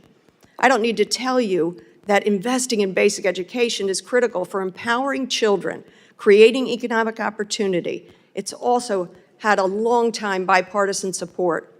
You personally, as a senator, supported authorizing legislation, the READ Act. How much of this funding has been spent so far? I don't have that figure in front of me, but I can tell you we're not going to fund puppet shows. Can you get it for us? Yeah, I'll get it for you, but I'm going to tell you the number of puppet shows and all these other stupid things they were spending money on is going to be zero. Well, you supported the legislation. I didn't support the legislation to have puppet shows. Mr. Rubio, Mr. Secretary, the Trump administration will be remembered for rubble and rot. I had hoped you would have been able to distinguish yourself above that rot. I bet you hoped it too. Sadly, you have not. I yield back. Well, Representative Baird is recognized. Thank you, Mr. Chairman, and thank you, Mr. Secretary, for being here and giving us an update on the Department of State. We really appreciate that. You know, in your testimony, you stated that the foreign assistance is a key instrument in America's ability to build partnerships and trust with developing countries. And President Trump has put forth a clear plan about America First in all aspects of our policy and his policy. Our focal point that the State Department has spearheaded, which I am very excited about, is the American First Global Health Strategy. The U.S. is a global leader in health innovation, particularly with pharmaceutical applications and biotechnology. African countries overwhelmingly have been the beneficiaries of American First bilateral global health agreements. 21 of the 32 signed agreements that you mentioned in your early presentation have been with nations in Africa, resulting in 40% of African nations being partners of the United States that have taken a responsibility to invest in their people instead of asking for a blank check from America's taxpayers. So I'm proud as a representative of Indiana to see that the drastic increase in domestic investments is innovative for global health problems and biotechnology. So can you walk me through the process for sending America's medical and health innovation abroad to assist with global health threats? And additionally, what plans does the State Department have to expand those global? Yeah, and let me just say, this goes right to the criticisms that I keep hearing from that side over there about us not spending the money because we got rid of a USAID program. USAID basically was a program, was a system that was completely devoid of our public policy. It operated almost as an independent State Department, and oftentimes USAID was operating in contravention and contradiction of what the embassy was trying to accomplish in the host country. And one of the complaints you would get from many developing countries is that they would get flooded with NGOs that were picked for them. These NGOs would then operate in the country without even coordinating with the government, doing whatever they wanted and pursuing what they wanted. And in some cases, it extended well beyond food and medicine. It extended to political interference and all sorts of other activities in these countries that were undermining the national interest and the credibility of the United States. Now, these compacts in particular are promising and exciting because they are government-to-government arrangements. No longer do we put money into a bucket and says, this is for vaccines, or this is for medical care, or this is for standing up clinics globally. We are doing it individually, country by country. And the reason why that makes sense is because every country has unique needs. Some country may need more help in some area than in others. But at the core of this arrangement that we're making with countries is their desire and our goal to ultimately help them build their own national health systems so that eventually they no longer are dependent on foreign aid in order to be able to conduct that. Some countries it may take 5 years, some countries it may take 15. It depends on which country. But that's the goal of the compact. And these countries are happy with the compact because for the first time ever, their government leaders have control over how the money is spent, where it's being spent, and it's being spent in a way that builds their domestic capacity inside of the country. That's a much better way to do it than to flood these countries with NGOs accountable to nobody, run by, in many cases, through a USAID program that was undermining our foreign policy in that country in many instances. Well, I appreciate that answer very much. I was really shocked to see where some of the funds were going in Africa, for example, through those the USAID and the USAID program. And I know that was not what was intended in the beginning. So thank you for taking care of that and making an effort to do that. Let me change to one other thing. During the Biden administration, the FSOs were evaluated in the service based on a meaningless criteria like DEI and woke politics. So this arguably drowned out the vital U.S. interest, like beating back the Chinese encroachment and advancing new technologies abroad. I commend you for stripping the Department of DEI and other woke policies, and we should renew our focus on reinforcing our edge against China, and we certainly can use tech diplomacy to do that. So we have about 42 seconds, so would you mind sharing with me how to agree with the diplomats should be trained in emerging technologies like AI and telecommunications? Yeah, well, I think given the dramatic transformations happening in the world today, our diplomats of the future are going to have to be trained in multiple fields that previously we didn't, not just in the role that technology broadly plays, but the rapidly evolving role that AI plays, and economics. I think economics have become a central core, have always been an important part of our diplomacy, but have become at the core of much of our diplomacy around the world now. So it's one of the areas where I think in addition to knowing how to write non-papers and all the other normal diplomatic things, I think it's going to be really important for Foreign Service officers in the future to have an understanding of economic factors. Thank you very much. I yield back. Representative Schneider is recognized. Thank you, Chair, and Mr. Secretary, thank you for being here today. I'm going to talk about areas on which we both agree, specifically addressing the threats from Iran and seeking stability, prosperity, and peace for all the peoples of the Middle East, including our Arab Muslim allies and the Jewish Democratic State of Israel. Like you, I've spent much of the past 2 decades working to block and ultimately permanently close any path Iran might pursue to acquire nuclear weapons capability. And like you, I've argued that the international community must work together to eliminate Iran's conventional weapons threat, including ballistic missiles, cruise missiles, and now drones. Like you, I've worked to thwart Iran's support for terrorist organizations around the world, including Hezbollah in Lebanon, Hamas and Palestinian Islamic Jihad in Gaza, and the Houthis in Yemen, among others. And like you, I believe we should do all we can to empower the good people of Iran to free themselves from the evil regime that has oppressed them for more than 47 years. And now we can add the imperative to reestablish freedom of navigation in the Strait of Hormuz. I know you and this administration are working to reopen that strait. Mr. Secretary, assuming an arrangement is soon reached to reopen the strait, have you or anyone in the administration calculated or even estimated the economic impact on Iran's economy through the remainder of the year versus the baseline that was expected before the war? Yeah, I'm sorry, but I want to understand your question. Are you saying if the straits are open, how much have they lost? If an agreement is achieved, do you have an expectation of what's going to happen in Iran's economy going forward? How much money will come in with the straits Well, I can open? tell you, so for example, with the blockade now, their inability to get ships out is costing them hundreds of millions. Right, so if it's costing them hundreds of millions of dollars a day now not be able to get their ships out, that would be theoretically what they could gain back, except that they still face sanctions. Now, the sanctions haven't been enforced necessarily, but in many cases in previous administrations, but they still face sanctions. What you've seen happen now that has never happened before. Let me just, I just, for the sake of time, Yeah, I appreciate understand. that. The administration is looking at give and take to get the straits open. Have you estimated how much of the cash that will flow into that economy? As you said, $100 million a day will make its way ultimately to Iran proxies like Hezbollah, Hamas, or Palestinian. Well, Islamic obviously, we assume a lot of it, but they also have significant reconstruction costs. But let me be clear, I don't think that's what you're asking me. No, the straits are not in exchange for sanctions relief. The straits are in exchange for the blockade. That's not what I'm asking. I just wanted to be clear on that point. But there will be economic inflows to the regime and Yeah, unfortunately, that's the case, and that continues to be the case. That will have to change as well as part of this negotiation. So, and just because time is so tight, my request is, can you commit to giving this committee a classified briefing to share what the administration is doing to thwart the efforts to get money to Hezbollah, Islamic Jihad, and Hamas? Yes, and I think you would also benefit from hearing from Treasury on that topic as well. We will ask that and I asked the chairman to do that. Way back in May 8th, 2018, the Trump administration laid out a fact sheet making the case why it was leaving the JCPOA. I'm going to just go through some of the points and ask you to confirm that the administration's red lines are still the same. Quote, this is May 8th, 2018, there's a quote, "The JCPOA failed to deal with the threat of Iran's missile program and did not include a strong enough mechanism for inspection and verification," end quote. Can you commit to this committee that any resulting deal will include a strong mechanism for inspections, ideally anytime, anywhere inspections and verification of Iran's missile program? Missile program? Yes. Well, the missile program is being discussed partially because Epic Fury destroyed much of it, but it still needs to be discussed because there's a delivery system for these. So that's been a part of the negotiations, correct?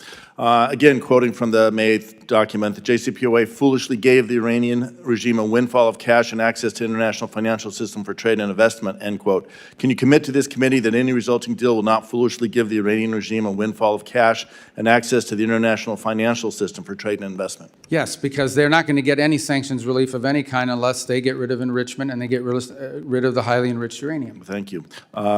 Third point, and I'm again quoting from the original document, the Iranian regime must never have an ICBM, cease developing any nuclear-capable missiles, and stop proliferating ballistic missiles to others, end quote. Can you commit to this committee that any resulting deal will cause Iran to cease developing its nuclear-capable missiles and stop proliferating ballistic missiles to others? We consider delivery systems to be a part of them having a nuclear weapon, which we said they'll never have. Right, and just because you have 40 seconds, again quoting, quote, the Iranian regime must stop its threat to freedom of navigation, especially in the Persian Gulf and Red Sea. That was in 2018. Can you commit to the committee that any deal will cause Iran to stop its threats of freedom of navigation, especially in the Gulf or Not the only Strait can I of Hormuz? commit to that, we won't even be able to enter negotiations until they do that. Okay. And finally, can you commit that any agreement this administration enters into will ensure Iran cannot develop a nuclear weapon? That's the whole goal here, absolutely. In that vein, and most importantly, can you commit to this committee that any documented agreement related to Iran's nuclear program will be brought before Congress as required by ANARA, which I believe you voted for? We will comply with ANARA. Thank you. I yield back. And thank you, Mr. Schneider, for letting me answer your questions. Representative Barr. I was efficient. This guy's. Mr. Secretary, thanks for the great job you're doing. Some Democrats are making the laughable claim that Iran is stronger today than they were before Epic Fury started because of the disruption in the Strait of Hormuz. You've seen the Trump derangement syndrome in the hearing today. Can you set the record straight on whether or not Iran is stronger today? Well, they have no Navy, they have no Air Force, they have no air defenses, they have they have massive destruction to the defense industrial base. They've lost a substantial percentage of their missile launchers and of their drone launchers as well. They're not benefiting from the straits being closed because the blockade is keeping them from hundreds of millions of dollars a day in revenue. They've had their ships seized in the Indo-Pacific. Their leadership is fractured. They have hyperinflation. Their currency is worthless, and they're having trouble making payroll. I guess other than that, they're doing well. Thank you. Do you believe that keeping the credible threat of kinetic military force on the table and the president's willingness to use such force is important to your diplomatic leverage? Yes, because unfortunately, we are dealing with a group of people that don't understand anything but that. And so the resolution that's on the floor in the U.S. House this week would do what to the U.S. leverage? I don't think technically it does anything. I think perceptionally it allows the Iranians to believe that somehow they don't have to make a deal because there's no threat of something bad happening to them if they don't. And just as a follow-up to my friend Congressman Schneider's line of questioning, can you describe the key differences between the terms of the deal that you all are negotiating with Iran today versus the terms of the JCPOA? What we're discussing now is what the negotiations will be about. And it will be about no enrichment, what they're going to do with their enrichment, and what they're going to do with the highly enriched uranium being removed and being disposed of. That wasn't a part of JCPOA. The other thing is the JCPOA was time limited. In fact, the prohibition on certain enrichment would have been expiring this very year. This very year would have been expiring. So JCPOA right now would be expiring, and they would be able to be in a position to then ramp up and do whatever they wanted in compliance with the JCPOA. So there are major differences even in the text of what we're discussing the negotiations are going to be about. But ultimately, any deal we do will be a good deal or it won't be a deal. And it'll be better than JCPOA. Absolutely, and I think that's a key point is that this idea that you could draw any analogy between what's happening now, where the administration has totally obliterated the nuclear capabilities of Iran, plus their conventional capabilities. You're negotiating from a position of strength that the Obama and Biden administration was not negotiating from a position of strength at all, and provided upfront sanctions. We know what the result was. I want to shift to the Indo-Pacific real quick. As you know, the Taiwan Relations Act states that it is the policy of the United States to provide Taiwan with arms of a defensive character. Consistent with that policy, the Trump administration announced in December of 25 an $11 billion arms package for Taiwan, the largest ever, including HIMARS, howitzers, drones, Javelin anti-tank missiles. As a result, the Taiwan legislature passed a $25 billion special defense budget that included funding for an even bigger arms deal for air and missile defense totaling $14 billion, a deal that is not final, and a deal that is under review. As you know, one of the 6 assurances states that the U.S. will not consult with the PRC on arms sales to Taiwan. Now, you've heard this.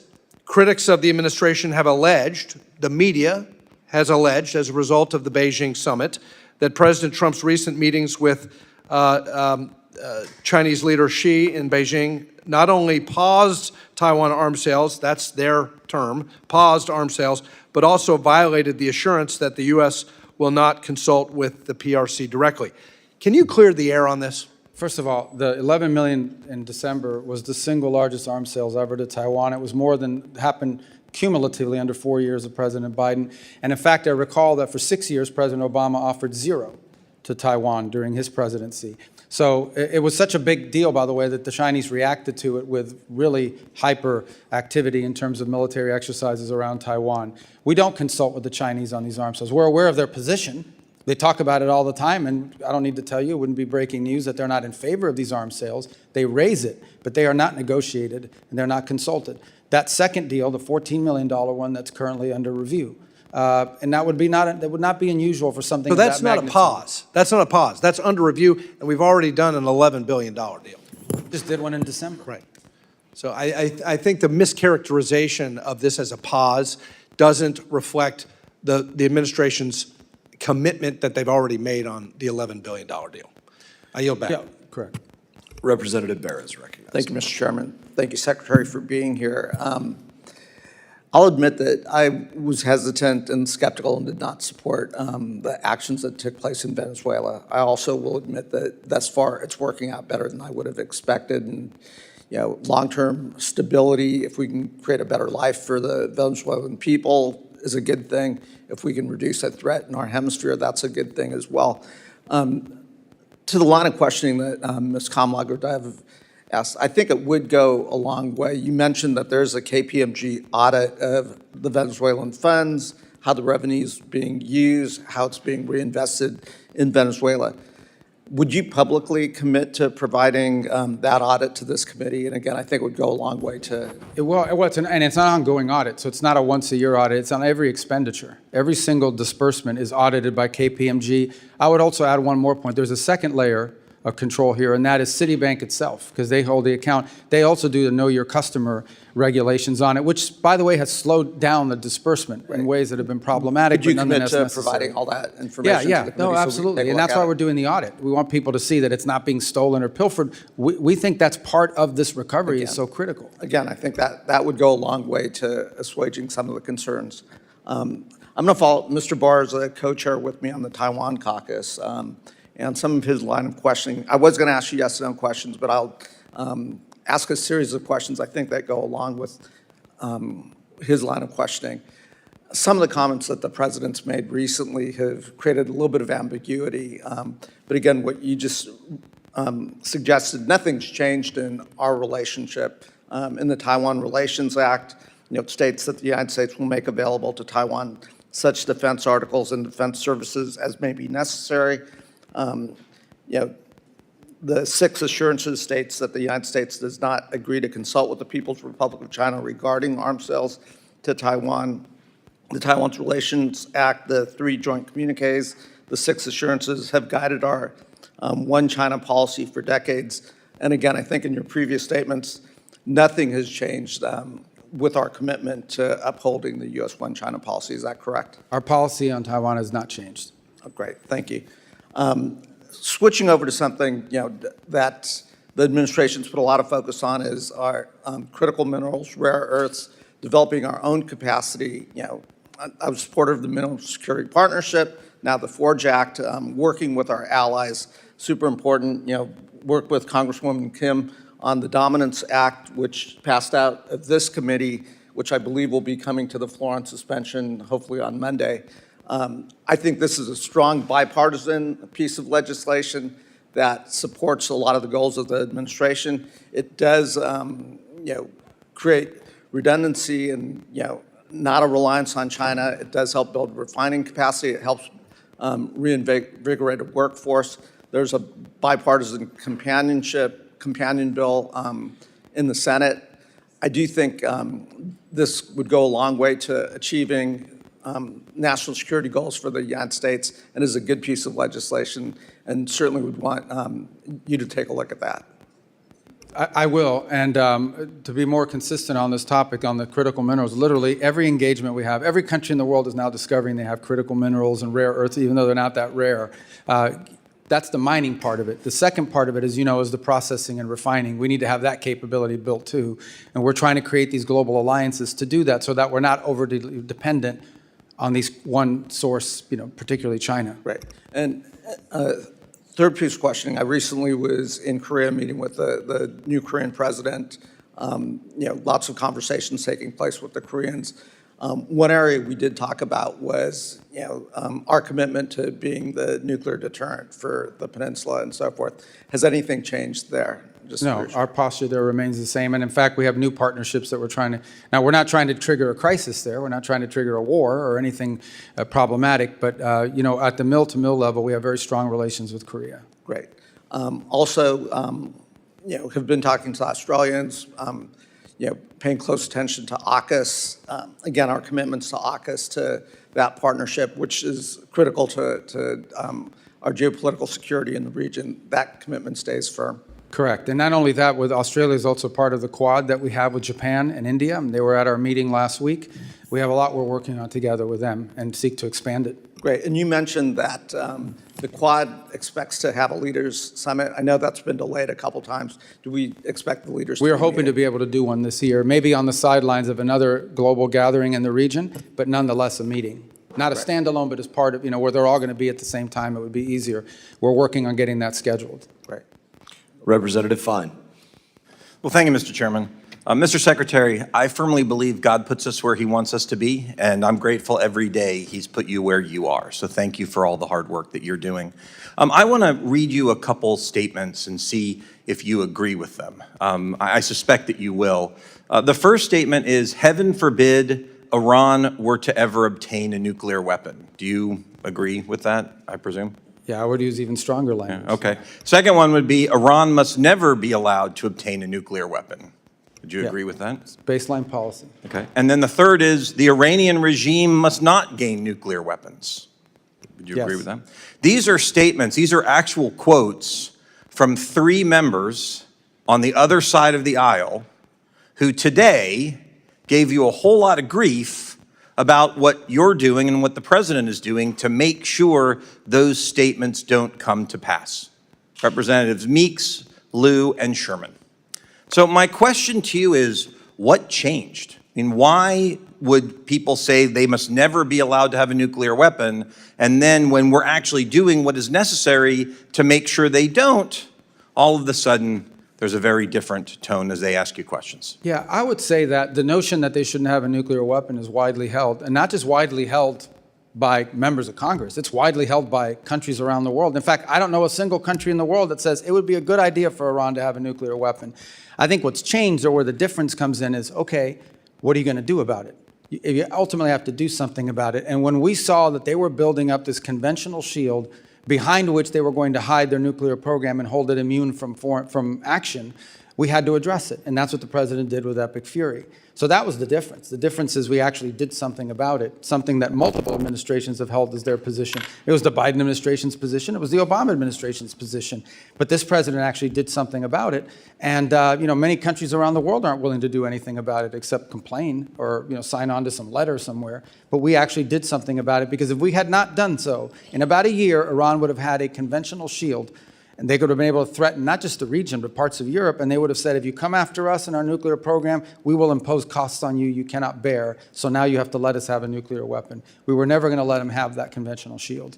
So what happens, in your opinion, if we did what they're asking? We stand down, we stop, we go back to the strongly worded letters and lots of talking, but we don't take the action. We just go, well, we don't want them to have a nuclear weapon, but they're going to do what they're going to do. What do you think? What would your prediction be? What happens I think the long-term trajectory of Iran remains the same in that regard, as their ambition is to ultimately have a nuclear weapon. That is ultimately their ambition. They probably view it not just as regime security, the way that they do in North Korea. They view it as an ability to become the dominant power in the region. Once they possess a nuclear weapon, nothing stops them from sponsoring proxy groups all over the region to destabilize Jordan, Saudi Arabia, multiple Sunni countries, and of course wipe out Israel. So it would be fair to say then that standing in the way of what you're trying to do over there, what we're trying to do over there, effectively is emboldening and enabling Iran to get that nuclear weapon.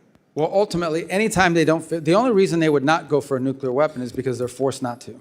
They're never going to do that voluntarily. And they've never agreed to anything voluntarily. Even the small concessions they made in JCPOA were in exchange for some benefit to them. So clearly, this is a regime that only understands that they will only do these things if they're compelled to do so, either through an incentive or through a punitive matter. Okay, changing topics to UNRWA for a minute. As you know, on October 7th, 2023, there were employees of the United Nations in the form of UNRWA who actually participated in the terrorist attack that killed 1,200 people. What are we going to do to make sure that the UN can never, ever again employ terrorists that are going to go and kill people? Well, obviously, we're not going to be working with UNRWA any longer. As you know, we've removed ourselves from that, and we refuse to engage them or be a part of the solution now in Gaza. There are plenty of other organizations that can play that role without having the sort of cooperation that they've had with Hamas elements, including the presence of Hamas elements within their ranks, as we've seen. And it's part of the thing that was being talked about earlier. In Gaza, what they don't tell you is a significant percentage of the aid, even the non-UNRWA aid that was entering, was winding up in the hands of Hamas, and they were reselling it in the black market and, of course, keeping it for themselves. That was not the purpose of the aid. What they're also not telling you is that one of the reasons why the World Food Program would not go in or could not go in is because their trucks were being hijacked, and their truckers would not go because they were putting their lives in danger. And this was all being systemized, weaponized, and manipulated by Hamas to their benefit. Well, thank you again for everything you've done. Everyone in Florida is very proud of you, and we're cheering for the work that you do every day. Thank you, Mr. Secretary. Thank you, Mr. Chairman. Representative Ocheski. Thank you, Mr. Chairman. First, Secretary Rubio's earlier testimony referenced the president's son-in-law, Jared Kushner, as a private citizen. But in President Trump's own words, Kushner is an envoy of peace alongside Steve Witkoff. So I ask unanimous consent to submit for the record a political article from February 19th detailing the president's announcement, which makes clear Kushner is more than a private citizen. It's ordered. Thank you. Secretary Rubio, as a senator back in 2023, referencing Hunter Biden, you said, quote, if his last name wasn't Biden, there's no way in the world that he would have made the millions of dollars he made. You also said we can't abandon common sense when someone profits from a family member in power. Is it fair to say that you agree that it's wrong for elected officials and their families to profit from positions of power? To use government service to make money, yeah, of course. Great. I appreciate that, and I share that sentiment with you, sir. I want to revisit some of the details that were brought up earlier and put into the record about the president's own stock transactions, a form which he filed that shows he completed more than 3,700 stock transactions in just the first 3 months of this year alone. The president bought hundreds of thousands of dollars in Palantir stock shortly before he publicly praised the company on his social media site. As if the name drop itself wasn't enough, he included the company's ticker symbol for good measure. Hardly subtle to me. On March 23rd, after nearly a month of war with Iran, the president said talks were, quote, very good and productive, and extended his deadline for a deal by 5 days. Oil prices dropped and energy stocks fell, while Trump bought shares in companies like ExxonMobil, Chevron, and other firms positioned to benefit if the war continued, which it did at the president's direction. He bought a dip that he created. Then there's NVIDIA. The president bought as much as $1 million in stock just 1 week before the Commerce Department formally approved the sale of NVIDIA chips to China. 1 week. He bought up to $5 million more in NVIDIA stock in February, right before the company announced a major chip deal with Meta. It's pretty good luck if you ask me. If that's not bad enough, the president's son struck a multi-billion-dollar crypto deal with a UAE state-backed firm. After the deal, the administration reversed AI chip restrictions, approving transfers of sensitive technology to another UAE-related entity, chaired by the very same royal family figure involved with the deal with his son. That seems like hardly a coincidence to me, and indeed, it is self-enrichment tied directly to the president's foreign policy agenda, and it's how the president's net worth has grown by over $4 billion since he started this term. As the president gets rich, his wars and tariffs are crushing hardworking American families, and I think the American people see through the BS. This is the most corrupt administration in American history. So, Secretary Rubio, earlier today you said you didn't know the facts about the president's financial dealings. I'm happy to share them if you want to see it specifically, but having run through that, now that you do know, would you agree, and do you have concerns about the fact this administration is in fact profiting from their position of power? Well, first of all, what I said is the information you guys were putting up, including on this board, first, that's not in my purview as in the Department of State, and these are things you're producing. I don't know if they're accurate or not, but let me just say this. I've been in every foreign policy and national security meeting, for the most part, this administration has had. Not once Not a single time have I ever seen even the hint or the indication that any of the decisions being made are for the financial gain of anyone in the administration. Those are my observations. That's what I can speak to. I have not once seen a directive on our foreign policy or our national security policy that in any way indicates that it's being done to the benefit of anyone personally. That's what I've seen as a firsthand witness, and that's what I can testify to today. With all due respect, Mr. Secretary, I may have to get you a new pair of glasses because the facts are right in front of you, and it seems like malpractice for the Secretary of State to not be able to see this president and his family enriching themselves by billions of dollars. So the only thing I can, from no my one has ever said in a meeting, let's go do this because it's going to help me make money. Of course he's not going to say that. But not Of even course hint he's at not it. gonna say Not even that. hint at it. Not even, on the You don't contrary. have to hint at it. The facts speak for themselves, sir. They're in the record. They're in the forms the president put forward himself. It's in the billions of dollars he has put in his pocket. It is the timing of the deals and the announcements. And the only thing I can see is, my question to you as I conclude my time, Mr. Secretary, is what's changed in your perspective? Is it the party affiliation of the president, or is it your own political ambitions? I already told you at the outset, people don't make, and I've seen the president say this, people should not be making money off of their government service. He said that repeatedly. I've heard him say that, but not once. I want to reiterate this. There has not been a single decision that's been made that I have witnessed or been a part of that in any way indicate to me or to any reasonable mind that this was linked to some financial agreement or arrangement. And I think the facts clearly are differently, and I hope you take a look at them. And with that, I yield back, Mr. Chairman. Representative Kim. Thank you, Chairman Mast. Thank you, Secretary Rubio, for joining us right here at the corner. Thank you for being with us today. Secretary Rubio, diversifying critical mineral supply chains away from China is a priority of both of us. I want to thank you and the department for your collaboration with my subcommittee on related legislation, which was already mentioned, Dominance Act, that we recently passed unanimously through this committee. The FY27 budget requests $5 billion for New America First Opportunity Fund, including $250 million for critical minerals. So can you expand on that request and clarify whether these funds are intended to support Forge, Pax Silica, the economic security zone in the Philippines that was announced on April 16, or other priorities? Yeah, all of the above. We want to have the flexibility to jump on these opportunities in a very nimble and effective way. We have a couple things going on at the same time. The first is, I would say, a feature of our bilateral engagement all over the world. In every one of our embassies you travel to, and many of you have traveled, you will see that critical minerals and supply chains feature prominently in all the diplomatic work that we're doing. And we're actually having countries approach us and say critical minerals should be a part of our agreement and our relationship because they want to see those resources used to the benefit of their people in a responsible way. The second thing is we hosted this ministerial we followed up on in which we brought together dozens of countries from around the world who are all agreeing to this compact that we're going to cooperate with one another, not just for access to the minerals, but for access to the refining and processing capability that turns those minerals into useful parts of our supply chain. The third on Pax Silica is very focused on the specific supply chain critical to the growth in AI and what you'll need in order to power AI in the 21st century. And when you point to the Philippines, that's a very creative opportunity in which there was this land that they control, that's in the government there has, actually used to have a military presence on it by the United States. And now that's going to be turned over as an innovation zone for this entire ecosystem.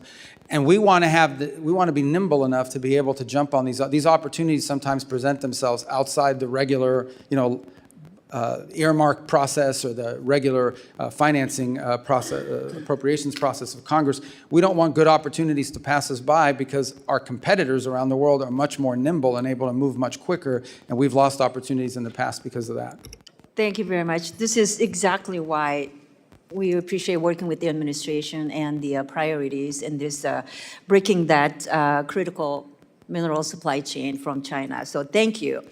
In February, the administration released its long-anticipated Maritime Action Plan that rightly focuses on reindustrializing American shipbuilding and reducing reliance on Chinese-built ships. The plan notes but does not focus on the need to work with our international partners to address the short-term gaps in our shipping industry. My international counterparts have noted that absent a Ministry of Industry, they are unsure whom to engage on the U.S. side for international shipbuilding matters. So, Mr. Secretary, do you agree that the State Department should be the primary point of entry for these discussions? And if so, which office within the State Department should lead that? Well, I'm not prepared to claim that as belonging to us, but I certainly know that our Economic Bureau will play a key role in it. Maybe it's better positioned in commerce. Potentially, the Department of War will have a role to play in this as well, because some of this involves shipbuilding for our Navy. I can say that in the case of Finland, we're entering into that agreement on the icebreakers, which will help. They'll help us, and they're very good at the construction of that. I know with South Korea, there's been part of our agreement with them is the ability to not just build ships here in the United States, but they may be able to build a few in South Korea as well that would be helpful to us. So we are looking to this. Unfortunately, what has happened in the world is that the capacity of other than China, very few countries have invested heavily in their shipbuilding for a long time. That's an industrial capacity that's been lost because they've been subsidizing their industry and producing it at such a high rate. So that's one more thing that we need to reindustrialize to the broader world and ultimately, hopefully, to the United States and our shipyards here as well. Thank you. Very quickly, on the Taiwan arms sales, it's already been addressed many times, but given the growing PRC threats against Taiwan, there is a strong bipartisan consensus here in Congress that Taiwan must receive the defensive system it has already purchased and paid for without undue delay. So can you provide an update on the current status of these deliveries and the administration's plan to expedite them? Well, the first tranche, which was the single largest sale to Taiwan ever, was the $11 billion in December. That was approved and is moving. The second is, I think, the $14 billion one that is still under review. And it's under review for a variety of reasons that don't necessarily just include Taiwan. It includes the availability of the stocks in the short term. We have to balance that with our own procurement process. So it's a normal to review it's a large sale. I mean, it's not small. It would be the biggest one ever. And I just remind everybody, the $11 billion we did in December, I believe, was more than was sold to Taiwan the entirety of the Biden presidency, and that just happened 5 months ago. Representative Moskowitz. Thank you. Thank you, Mr. Chairman. Thank you, Mr. Secretary, for being here today, and also thank you for staying until the end so all members can ask questions. A lot of secretaries don't do that, so thank you for doing that. Tell me that was an option. Take that up with the chairman. I want to talk. You went through a list of successes for the administration, one of which was the Shield of the Americas, and I know I thank the administration for creating the Shield of Americas and sending Kristi Noem out of the country. I want to focus on Iran for a second. I think when we talk about success, right, success is Iran is no longer pursuing nuclear weapons. Success is that the uranium they have is gone. And it's fulfilling 30 or 40 years of U.S. policy, right? That's success. Do you agree with that? I mean, ultimately, we did it for a reason. We don't want there to be a nuclear-armed Iran. So, look, Iran can make whatever pledges they want. It's not worth the paper it's written on. But making sure the nuclear dust is out, making sure the facilities that they have underground are gone, that is success. And I assume you would agree that any deal that you think the president should sign or not sign has to address those core issues. Absolutely. So the removal of highly enriched uranium is an irreversible step. You remove it or you destroy it, it's not there anymore. On enrichment, those are limits, but if you're not inspecting it, they can always violate it. And as long as they have the equipment and the know-how, they could always violate it in the future as well. So that would have to be, that's the one that would have to be monitored. But the enrichment you could verify immediately because you either have it or you don't. Yeah. And for me, I think you have to dismantle what's there and you have to get out what's there. I think that's the most critical piece because, Iran has survived multiple administrations. That's their whole goal. Their whole goal is just run out the clock. They've run out of clock previously. And so the idea that they'll pledge to do something in the future, I just don't think we can trust that. Once we pull away the military, once we move on to another topic, their pledge is kind of irrelevant. Getting what's there removed, I think has to be the most important thing. Otherwise, it's hard to convince, I think, the American people that it was worth the success. We talked a lot about critical minerals. I think the administration is doing a really good job on critical minerals, these rare minerals that we need for our military, for technology.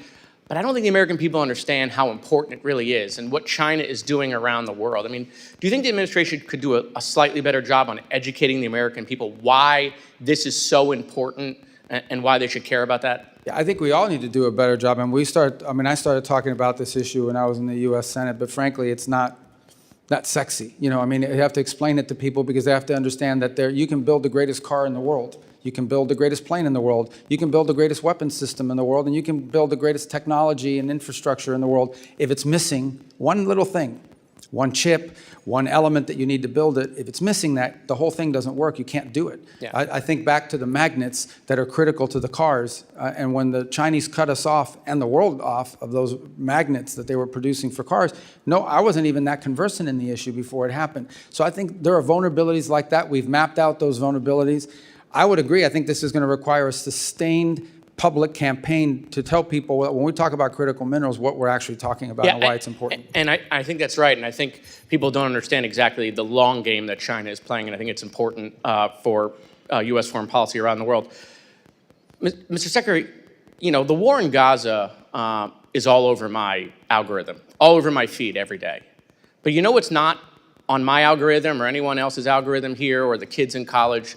There's nothing about the Ukraine-Russia war, about the hundreds of thousands of people that are dead in that war, or the 25,000 people that were kids that were kidnapped, or all the kids that were killed in that war, the terrible images that exist in a real war. Why is it, do you think, and is it the Chinese again, that, you know, the algorithm is full of what's going on in the Middle East, but the Ukraine-Russia war, nothing. No images, no stories about the kids, no stories about the hundreds of thousands of people that are dead. Yeah, I can't speak to the algorithms and what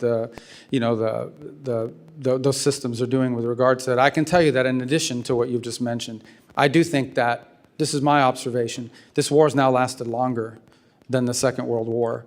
I don't want to use the term stalemate, but clearly both sides are trading a kilometer for a kilometer, an incredible death rate. The Russians are losing 5,000 soldiers a week, which is a crazy number. And the Ukrainians are losing people too, but not nearly as many are at the rate. It's sort of a stalemated, stagnated fight that now I think threatens to escalate because we're seeing these deep strikes into Russia and deep strikes into Kyiv. And I don't want to cut you off, Mr. Chairman. Mr. Secretary, I have only 9 seconds left. Cuba, real quick. Thank you guys for indicting Raul Castro. I wish it would have happened years ago. The Cuban people deserve to be free. The time has come. I'd love just to give you a minute or to talk about what you see for that island in the coming years. And just to be clear, we didn't indict Raul Castro. A grand jury in South Florida indicted him, and then Americans indicted. Yeah, no, but I know what you meant. I'm just saying I want to be clear. It was done through a grand jury. It wasn't. I've spoken to this a few moments ago as well. We'd like to see a better future in Cuba, one in which the Cuban people have something that looks like the way every other country in the Caribbean lives.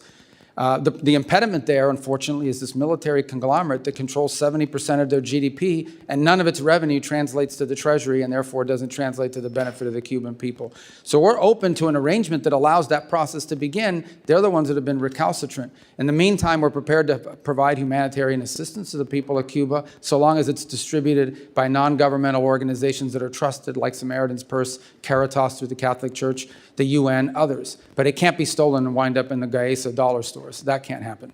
Representative Zinke. Thank you, Mr. Chairman, and Mr. Secretary, always great to see you. And just to change little topics where it isn't Ukraine or Venezuela or Cuba or Taiwan or one of the big ones, Congress passed a U.S. Foundation for International Conservation in the 2025 NDAA. It passed with a wide bipartisan effort. I think you probably voted for it.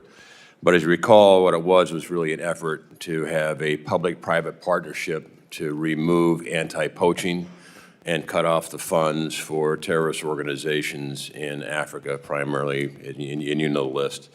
But I'm concerned, obviously, on it because per the law, it said that State Department was going to establish the board in consultation with Congress.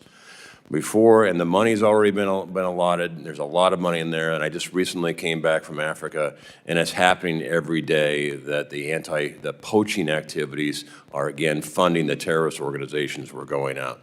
And what I'd like is a commitment from the State Department to move forward on appointing the board, because at the end of the day, nothing can happen until the board meets. to unleash the leveraged private dollars, which are, I think, 2-to-1 ratio. That can't happen. The program is at all standstill until the State Department appoints the board in consultation with Congress, but the first step is with you. Could I have your commitment that you're going to prioritize this? And I told others we're going to follow up on that, but I believe there's a presidential appointment role in that board, if I'm not mistaken about the, so we'll have to check with White House and personnel as well, but I'll get you an answer. The board has been the impediment. You're right. Yeah, and my understanding is reading the law, it's the State Department appoints. Yeah, no doubt in coordination with the White House, but if you would prioritize it, because I think this program is an incredibly important and effective program because it leverages private dollars like we haven't seen in Africa, and it is a problem. And with that, Mr. Secretary, let me yield to my colleague from Florida, Ms. Salazar, who would like to ask you some questions and follow up. Thank you very Thank you much, again for your Honor. service. Yes. Mr. Secretary, I just want to continue with Cuba to see if we can finish your thoughts on it. As you were saying, ISA controls 70% of everything, the resources in Cuba. We know that the Castro family is the one in charge of that military mafia. Is there any way that we could find another Delcy #2, following the same example that we have in Venezuela, where we removed Maduro because the grand jury indicted him and he was in the transnational criminal organization lists? If that were to happen, could we find a Delcy #2? Well, first of all, I think that some of the models you want to look at is the way the Czech Republic or Poland transitioned out of and one of the things they did is they did preserve certain institutions in their society in order to provide stability and longevity to the project they were in. But we understand that there are no institutions in Cuba. Well, I think you're asking me to identify, is there specific individuals in the Cuban government? I think there are specific, maybe technocrats that you could work with. And would you I think be it's a little okay? harder when you get higher up because of the ideological bent that some of them have. And I agree with what you're saying. People that are not, their hands are not full of blood. Could we consider that possibility in order to avoid civil wars and instability and chaos? I think the United States is open to a negotiated situation that puts Cuba on a path towards democracy, prosperity, freedom, normalcy. We would be open to that, and we would work with whoever is open to doing it. Obviously, it'll be challenging, and that system is all I've said. I mean, some of these people have committed 67 years to this viewpoint. It isn't hard, it's not going to be easy for them to pivot away from it. We know, but have we identified, we know that very well in our community, but have we been able to identify someone that could fill that role? Well, I wouldn't say that we've identified a specific individual that could play that role. I think there are clearly people within the technocratic realm of the government that could play some role in all of this. But ultimately, if you're asking me, is there a singular individual right now that we would trust and rely on to lead this transition from start to finish, I can't give you that name right now. I understand. Now, we know that today Raul turns 95 years old. At 95, you're pretty old, and making decisions is very hard. We know that El Cangrejo is his grandson, he's younger, 41 years old. Don't you think that maybe are you sending messages to the younger generation to convince Raul in order to make it easier for that island, like you said, to become Jamaica or Dominican Republic, Taiwan, Singapore, and Hong Kong?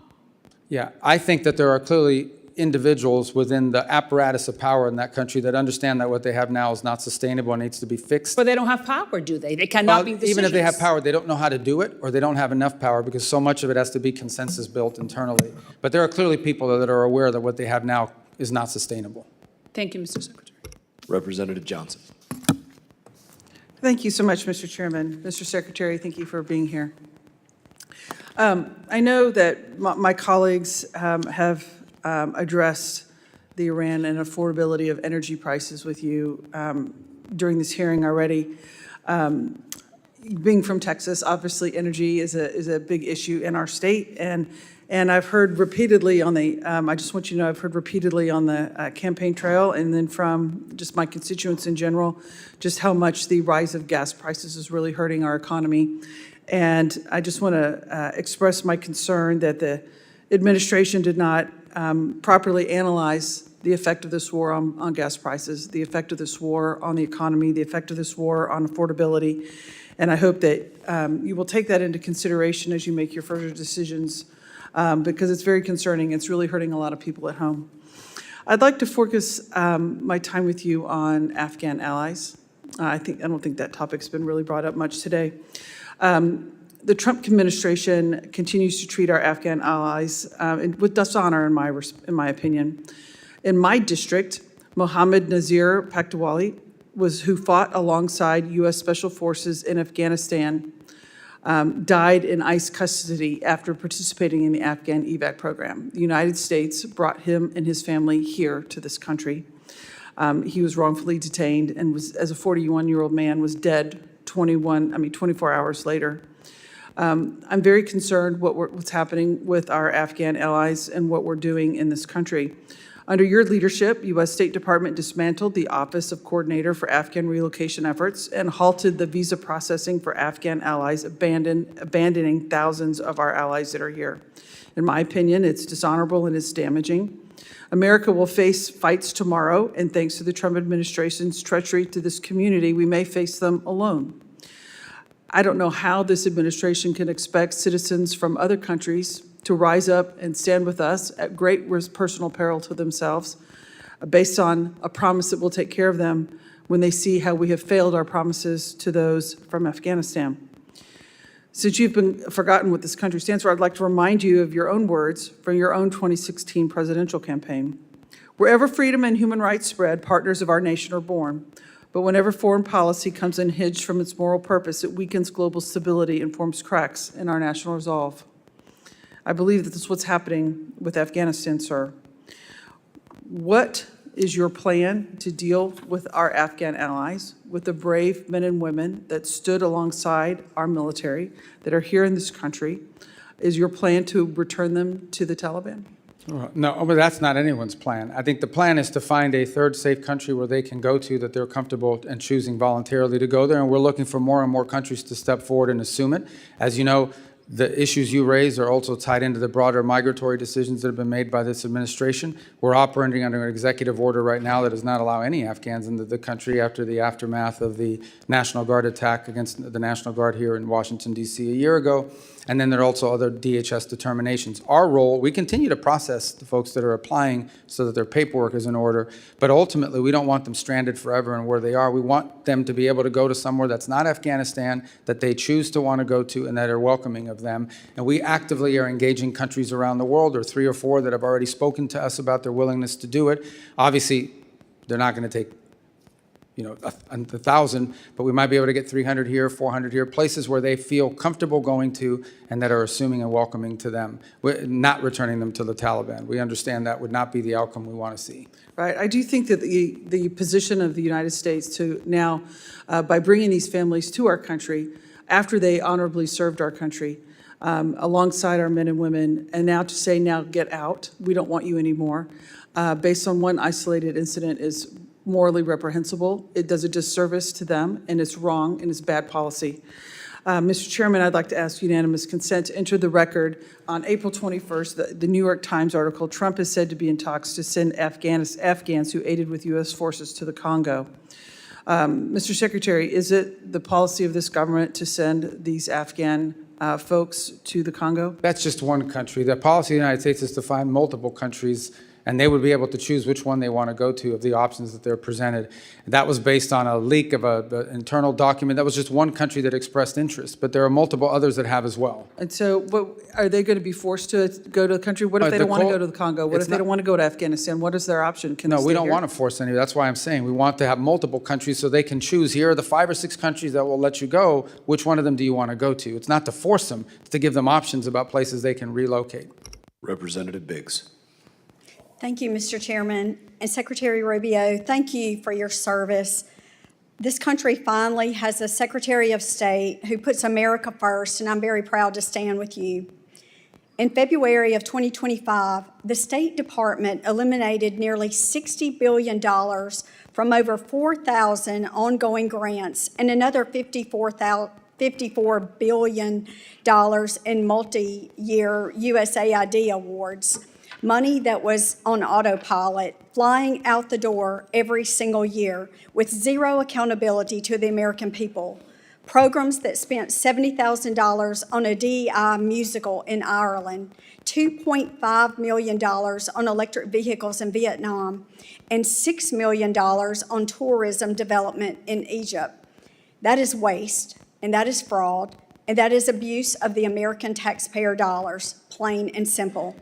I'm proud to stand with an administration that had the backbone to do what Washington has refused to do for decades. What has been eliminated is very significant. It is historic, and it is just the start. The savings from USAID cuts have already sparked serious proposals to redirect billions towards something that actually matters, like repairing veterans' homes. I'm talking about long-term veterans' homes like those in South Carolina and throughout this country. That is what America First looks like, not Sesame Street in Iraq, not transgender opera in Colombia. But Secretary Rubio, I would like to know what is still in that remaining portfolio that should not be there. What programs are still drawing a check that wouldn't survive 10 seconds of scrutiny in front of a working family in my district, like the 3rd District of South Carolina? And how do we complete the mission of putting America first in every single line item of this budget? Because I can tell you, the people in my district are not going to accept it. They are tired of hearing, well, we got most of it. What is your commitment, Mr. Secretary, to finishing the job? Yeah, well, it's happening already. So USAID no longer functions. There is a USAID, but it's largely now operating as a wrap-up and wind-down operation. So that's what's happening in USAID. We took all the programs that were worth preserving and all the programs that were worth doing, and they're all under the State Department now. So you have the State Department is conducting foreign aid and foreign assistance within the context of the criteria that we've created, and those are outlined in this year's budget request.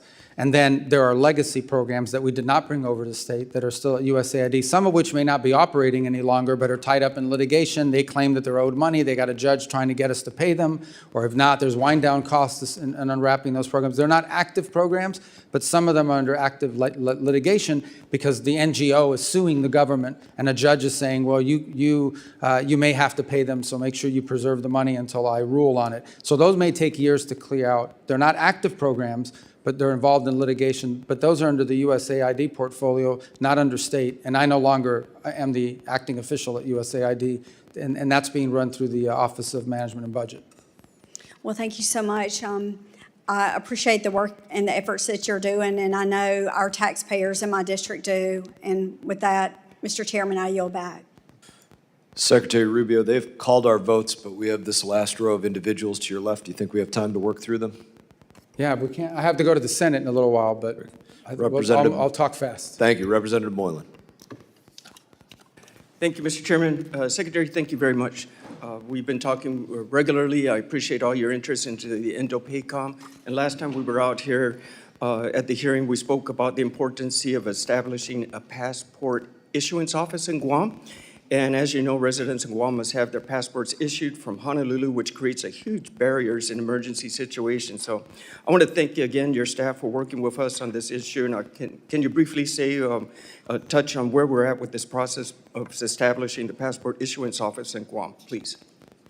We are on the status of it? Yes. I think we're working on trying to do it. We'd like to do it. I think there's, we may have news for you on that in a couple weeks as we're going through our review of our visa offices around the world. And it's part of our consolidation efforts is to free up resources for other places where it may be more useful. So I think we'll have news for you in a couple weeks if you just bear with us. It's quite exciting. Thank you, Secretary. And last year, I introduced a bipartisan Clean Pacific Act with Rep. Case, Radaragan, and King Hines to establish Pacific Islands Counter-Narcotics Initiative to assist partner nations with counter-drug interdiction efforts.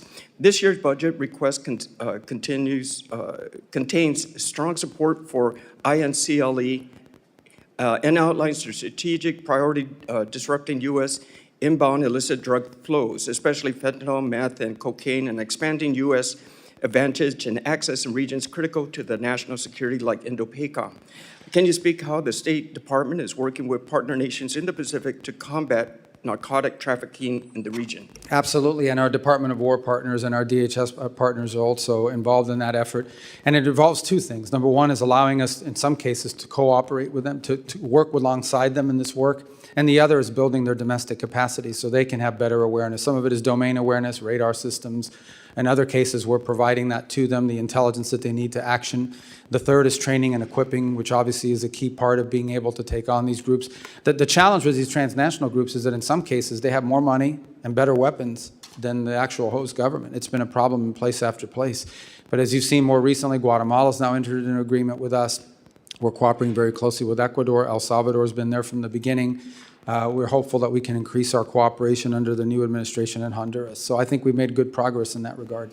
Thank you, Mr. Secretary. And how do you believe Guam and the other territories can leverage their strategic location for promoting foreign policy interests in the Indo-Pacific? Well, a couple of points, obviously. Number one is many of these, as a domain awareness, just from a geographic perspective, the ability to be there allows you from the military side to be able to station forces, but also allows you to do more activities regarding the safety of navigation, the freedom of navigation, domain awareness to control, to support that, the safety of undersea cables that are increasingly under threat from being disrupted. And there's a whole host of areas, illegal fishing. There's a whole host of things of cooperation that we could reach, and that the Pacific Islands are geographically prime located to really help us. And we've given them more attention. We've been more engaged at a bilateral level than we've ever been with Pacific Islands. Thank you, Mr. Secretary. And final question. In the recent years, we've seen malign influence grow in the Indo-Pacific and threatening the stability of the region. How is the State Department responding to the increased CCP-related funding and police training across the Pacific? Again, it's a topic that we're raising with our partners, but first on awareness. It's not just in the Pacific. We've seen extrajudicial, extraterritorial efforts on the part of the CCP in multiple places around the world. And so in all of our diplomatic engagements, we raise these issues with these countries. The opening of police stations, the sending of individuals to harass Chinese nationals that are abroad, who they view as a threat or what have you. It's become a feature of much of our engagement in many countries around the world. Mr. Secretary and Mr. Chairman, I'd like to yield my last minutes to Rep. Salazar, please. She's got this thing rigged. Her time, that's great. Yeah, it's 5 minutes. And, I know, I understand. So, okay, so let's continue then with the Cuba issue and with the Venezuela. I was asking you earlier today that Venezuelans have a desire to have free and fair elections. So we know that we are in the country, that we've liberated them, but the big question is and you answered me partially. I just wanted to give you the opportunity to finish. Why can't we just establish and send the signal to the Delcy group and to all the Maduro people that were cooperating with the Maduro regime that are still in power because of Delcy? Why can't we just send a clear message that elections will be coming, let's say, December of 27, beginning of 28? In that way, I think the rule of law will start. They will have the impression that the rule of law will be established. Yeah, I think that impression's been clear. I mean, the Venezuela that everyone wants for the future is not possible without free and fair elections. They have to understand that it's been a feature of all of our engagements with them, and it continues to be. I'm not sure it would serve that purpose to announce a date certain, in a public forum, because the conditions have to be in place. It's not just about saying I'm going to call elections in December or January. It's about, is there a free press? Are political parties able to organize and operate? That has to happen, too. And we agree, Mr. Secretary. Your time's expired. All right, your time's expired. Mr. Chair, we do want to get through multiple members and get to Mr. Miller, so if you could go as quickly as you can before votes. Thank you. causes leave. You spoke about the 60% enriched uranium. Iran also has significant amounts of 20% enriched uranium. The more difficult part is to go from 5% to 20%. What is your view in negotiations of the 20% uranium? Well, I've used the term highly 60% because that's the one that clearly has. I mean, even 20%, you could argue, not that I claim that they are, but you could argue they're being used for medical isotopes and things of this nature. But 60%, there's no reason for it. The only way you get to 60 is because you're on your way to 90. But the term we actually use in the talks and in everything we're on is highly enriched uranium. So it would be correct. That would cover the 20, correct. Okay, very good. Thank you. Well, listen, I want to congratulate you for the impressive job you're doing for the American people. My only critique would be that we need to hear more from Marco Rubio. President Trump is obviously in a class by himself, but you're the best communicator in the administration on complex foreign policy issues. I was in the room with you in Munich, so I know you wear a lot of hats. There's a lot of memes about you, but please continue to be as vocal and upfront as you can. A question I have about is expeditionary diplomacy. I had the privilege of serving as a State Department officer in Iraq during the Iraq surge. I had twice passed A100 classes and had offers to be FSO, but I actually came in as a 3161 hire at the time because the State Department did not have a capability for expeditionary counterinsurgency. This is something I've been working on with former Ambassador Ryan Crocker to both develop this capability, look at something like a State Department Reserve Corps, and also as a legacy of Benghazi, there has been, because of the politics around it, there has been sort of this mindset set in that we can't take any casualties amongst State Department officers. We need to have people in the State Department that can push out and can serve. And I wish if you could speak to the American people and to State Department officers about what your view is about a more expeditionary function. It's a concept we're very interested in, and I know you're interested in it as well. And just I can put it in simple terms, it's basically the ability to deploy diplomats in a place where we may not have an embassy and we may not have all the trappings. Obviously, diplomatic security and others get concerned because in their mindset, the risk factor should be zero. They don't want anyone being harmed. But I think the point you're raising is there are some instances in which you will take some risks. People know they're signing up for a risky proposition, but it's a high reward for the country if, in fact, they're successful. So we're interested in the concept. We obviously have to work through our system to make sure we can align it and create something that's functional. And I'd love to work with you on it because I see the promise in the concept for sure. And it's a concept that's existed in the past. And thank you. And just finally, and being mindful of our time considerations, I think you guys have done an amazing job of needed reforms of bringing USAID under the province of the State Department and certainly de-wokifying some of the nonsense that was going on. We still do have a lot of great State Department officers out there that are very proud to serve our country, and under your leadership, I do talk to some of them from time to time, and they do have some worry and some questions about the overall direction of the institution. So I'd just like to give the ability in the context of this budget request you're making to Congress to sort of sum up your thoughts of the vision of our current State Department officers for the future. Yeah, I think for the future is we're trying to empower we're trying to empower our embassies through our regional bureaus around the world. We want them to be the center focus of how we conduct foreign policy because they're on the ground. Too often in the past, foreign policy was mixed between, or diplomacy was mixed between the regional bureaus, and then you had these functional bureaus that had a worldwide mandate on a topic, and they ended up crashing into each other. Now what we want is to truly empower our ambassadors and the people in the field in these embassies that are on the ground every single day. We want decisions to be driven from the bottom up, not from the top down. Some of our best ideas come from the cables that are coming out of the field and back to us. And we want regional bureaus that are empowered as well. To be able to coordinate all this when the lines cross between different countries in the same region. We're also encouraging greater regional integration. So for example, our Western Hemisphere ambassadors are now all are about to start a monthly conference call so that they're all coordinating with each other and on regional affairs. These are the kinds of things that we're trying to encourage, but ultimately what we want is a State Department whose foreign policy is driven by the national interest and understands that first and foremost, you have to define what's in the national interest and you have to pursue it in a pragmatic and effective way. That's what we want our diplomacy to be about, and I think some of that mission had been lost. And that's why multiple secretaries of states before me had tried or wanted to reorganize the State Department and were unable to do it. I'm glad we did, and I think it's going to get stronger every year under this new organizational scheme. Thank you very much, Mr. Chair. Yield back. Representative Luna. Secretary Rubio, thank you for being here today. I was wondering if you could let me know if you are familiar with the name of Neville Roysingham. Yeah, he's I think an American millionaire living in China who's funding all of these left-wing radical loons. Correct. When you were on Senate Intelligence, you had actually sent a letter encouraging the Department of Justice to look into him for a FARA violation. For those people who will see this clip later on the internet, can you just briefly explain what FARA is? It's the Foreign Agent Registration Act, and it means if you're operating on behalf of a foreign country, you have to register and declare yourself as such. To provide some context for those looking at this, Mr. Singham's in total given $1.3 million to an organization called Code Pink, as well as over $278 million to various nonprofits since 2017. Secretary Rubio, it's in my opinion, observing what's been happening on both sides, really contributing to the political divide in this country, that many countries are engaging in influencer operations to include psychological operations on the American people with the intent to undermine not just our foreign policy from the administration's perspective, but also to pit us against one another. Would you concur with that statement? There's no doubt, absolutely. Are you aware of any countries in particular that are currently engaging in this? Well, I don't think there's any doubt that we see evidence of it from the CCP. We've historically seen some of it as well from Russia historically in the past in a different way.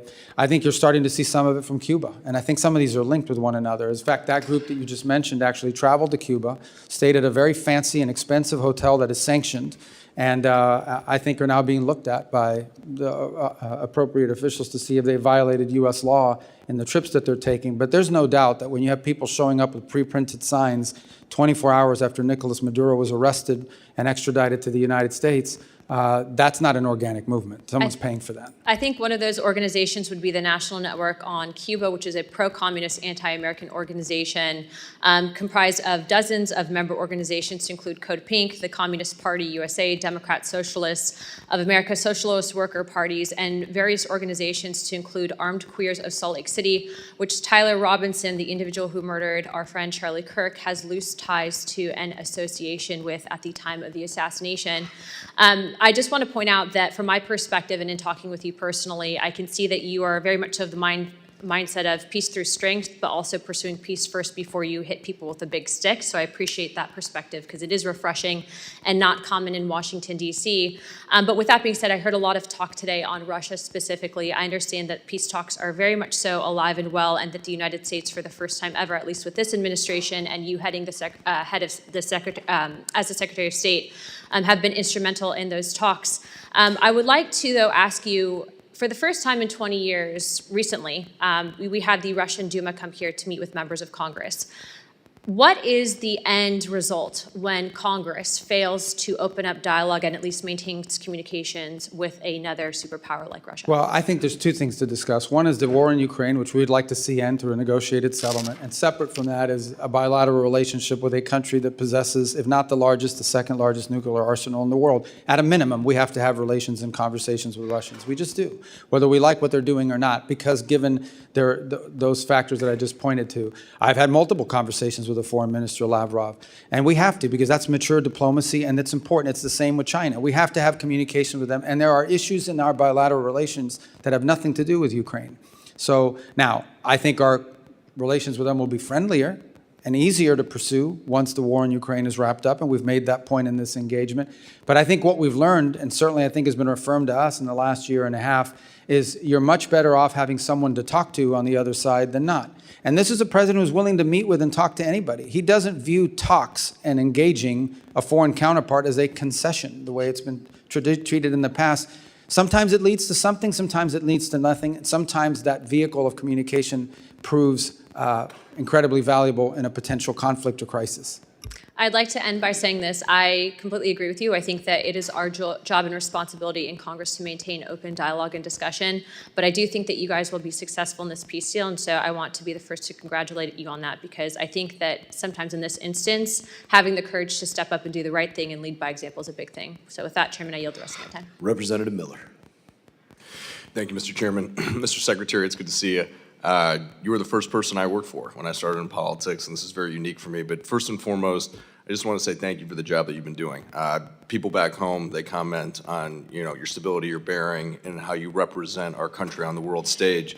Thank you for doing that. And look, you're sitting here today and for several hours, and our colleagues on the left, for the vast majority of them, they want to get a political stunt. They don't want to hear your answers, and that's why they wouldn't let you and afford you the ability to speak, because they know that you would school them in every which way possible and actually tell them that 2 + 2 = 4. And for a lot of them, that's hard to understand, so I respect your ability.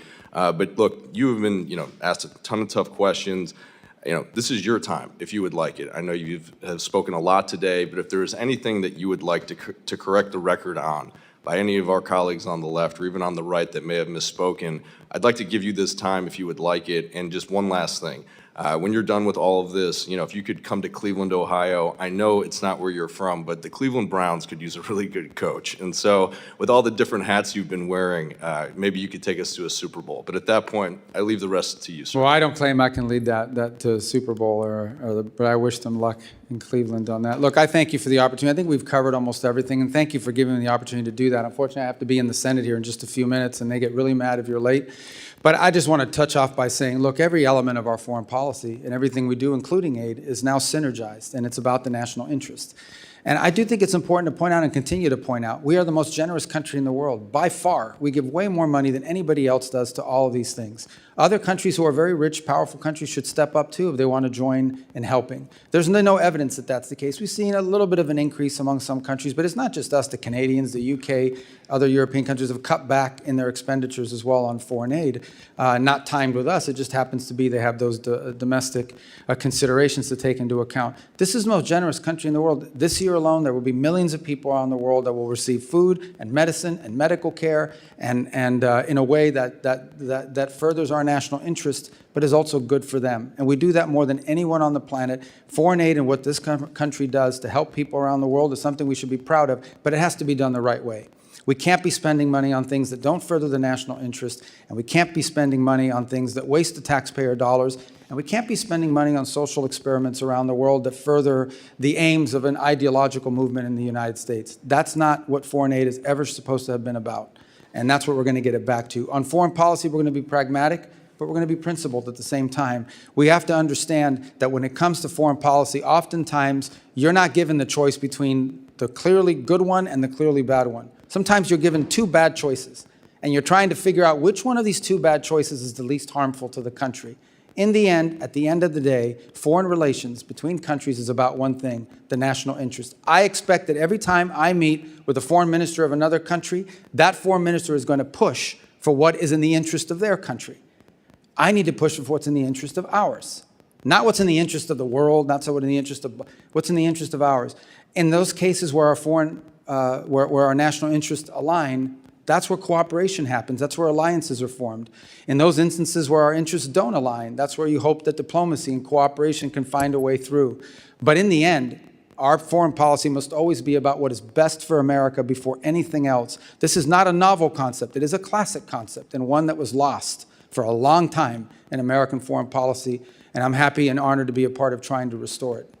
Thank you, Mr. Secretary. Mr. Chairman, you're back. Final member, Representative McKenzie. Thank you. Thank you, Mr. Chairman. Thank you, Secretary Rubio, for joining us today. I have the pleasure of representing Allentown, Pennsylvania. It's home to one of the largest Syrian-American populations in the country. And obviously, there have been a number of atrocities in that country during the ongoing conflict there, some of them targeting the Christian population. On June 22nd of last year, the Mar Elias bombing happened at a church, and we are coming up on that one-year anniversary. I'd like to just ask you very briefly if you can give us an update on what's going on in Syria, what we're doing to achieve stability in that country with the leadership that is now in place, and also any updates on religious minority protections. Yeah. Well, we talked a lot today about Venezuela and other places. Syria is far more complicated. First of all, Assad deliberately divided groups in that country against each other.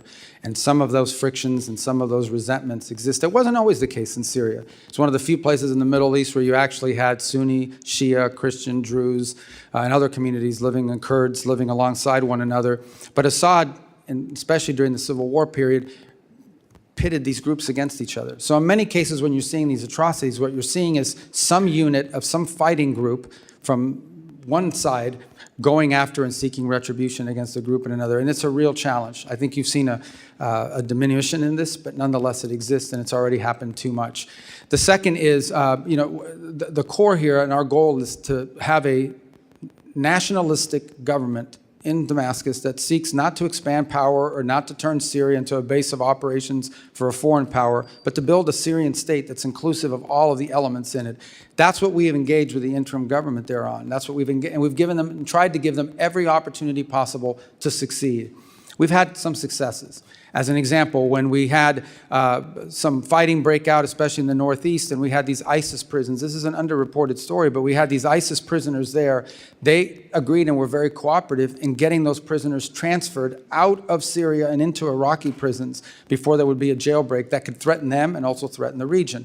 I think we've seen significant progress in the relationship between Kurds and the central government. There's more work to be done, but some of that tension has now been downplayed. Down in the south, there's more complexity, of course. There are different Druze elements and Bedouin elements that have been more difficult to deal with. But we're trying to give the Syrian government there that's in place every opportunity to succeed And obviously, there's a trust but verify component to this. I will say this, and I want to be, everything we've asked them to do, they have tried to do or have done, including counterterrorism cooperation. But they have some capability gaps. They still have individuals within their armed forces, quote unquote, that are members of radical groups and have certain ideologies and aren't necessarily neatly disciplined. I think they're working through that, but there's a challenge again because of capacity. So this is a long-term project, one that I think is going to exist long after this administration. I hope the next administration will pick up the baton. But I remind everybody that just 2 years ago, Syria was an operating base for the Iranian regime and all of its proxies. And had Syria stood on the table for them, it's interestingly enough, in the midst of epic fear and everything that's happening in the region, the one country that didn't see any of this. You saw it in Lebanon, you saw it in Iraq, you didn't see it in Syria. And I think that alone is a sign of why what's happening there has been good, but not good enough. We have a long ways to go. Well, thank you. Appreciate that detailed answer and your continued focus on Syria and improving stability in the country.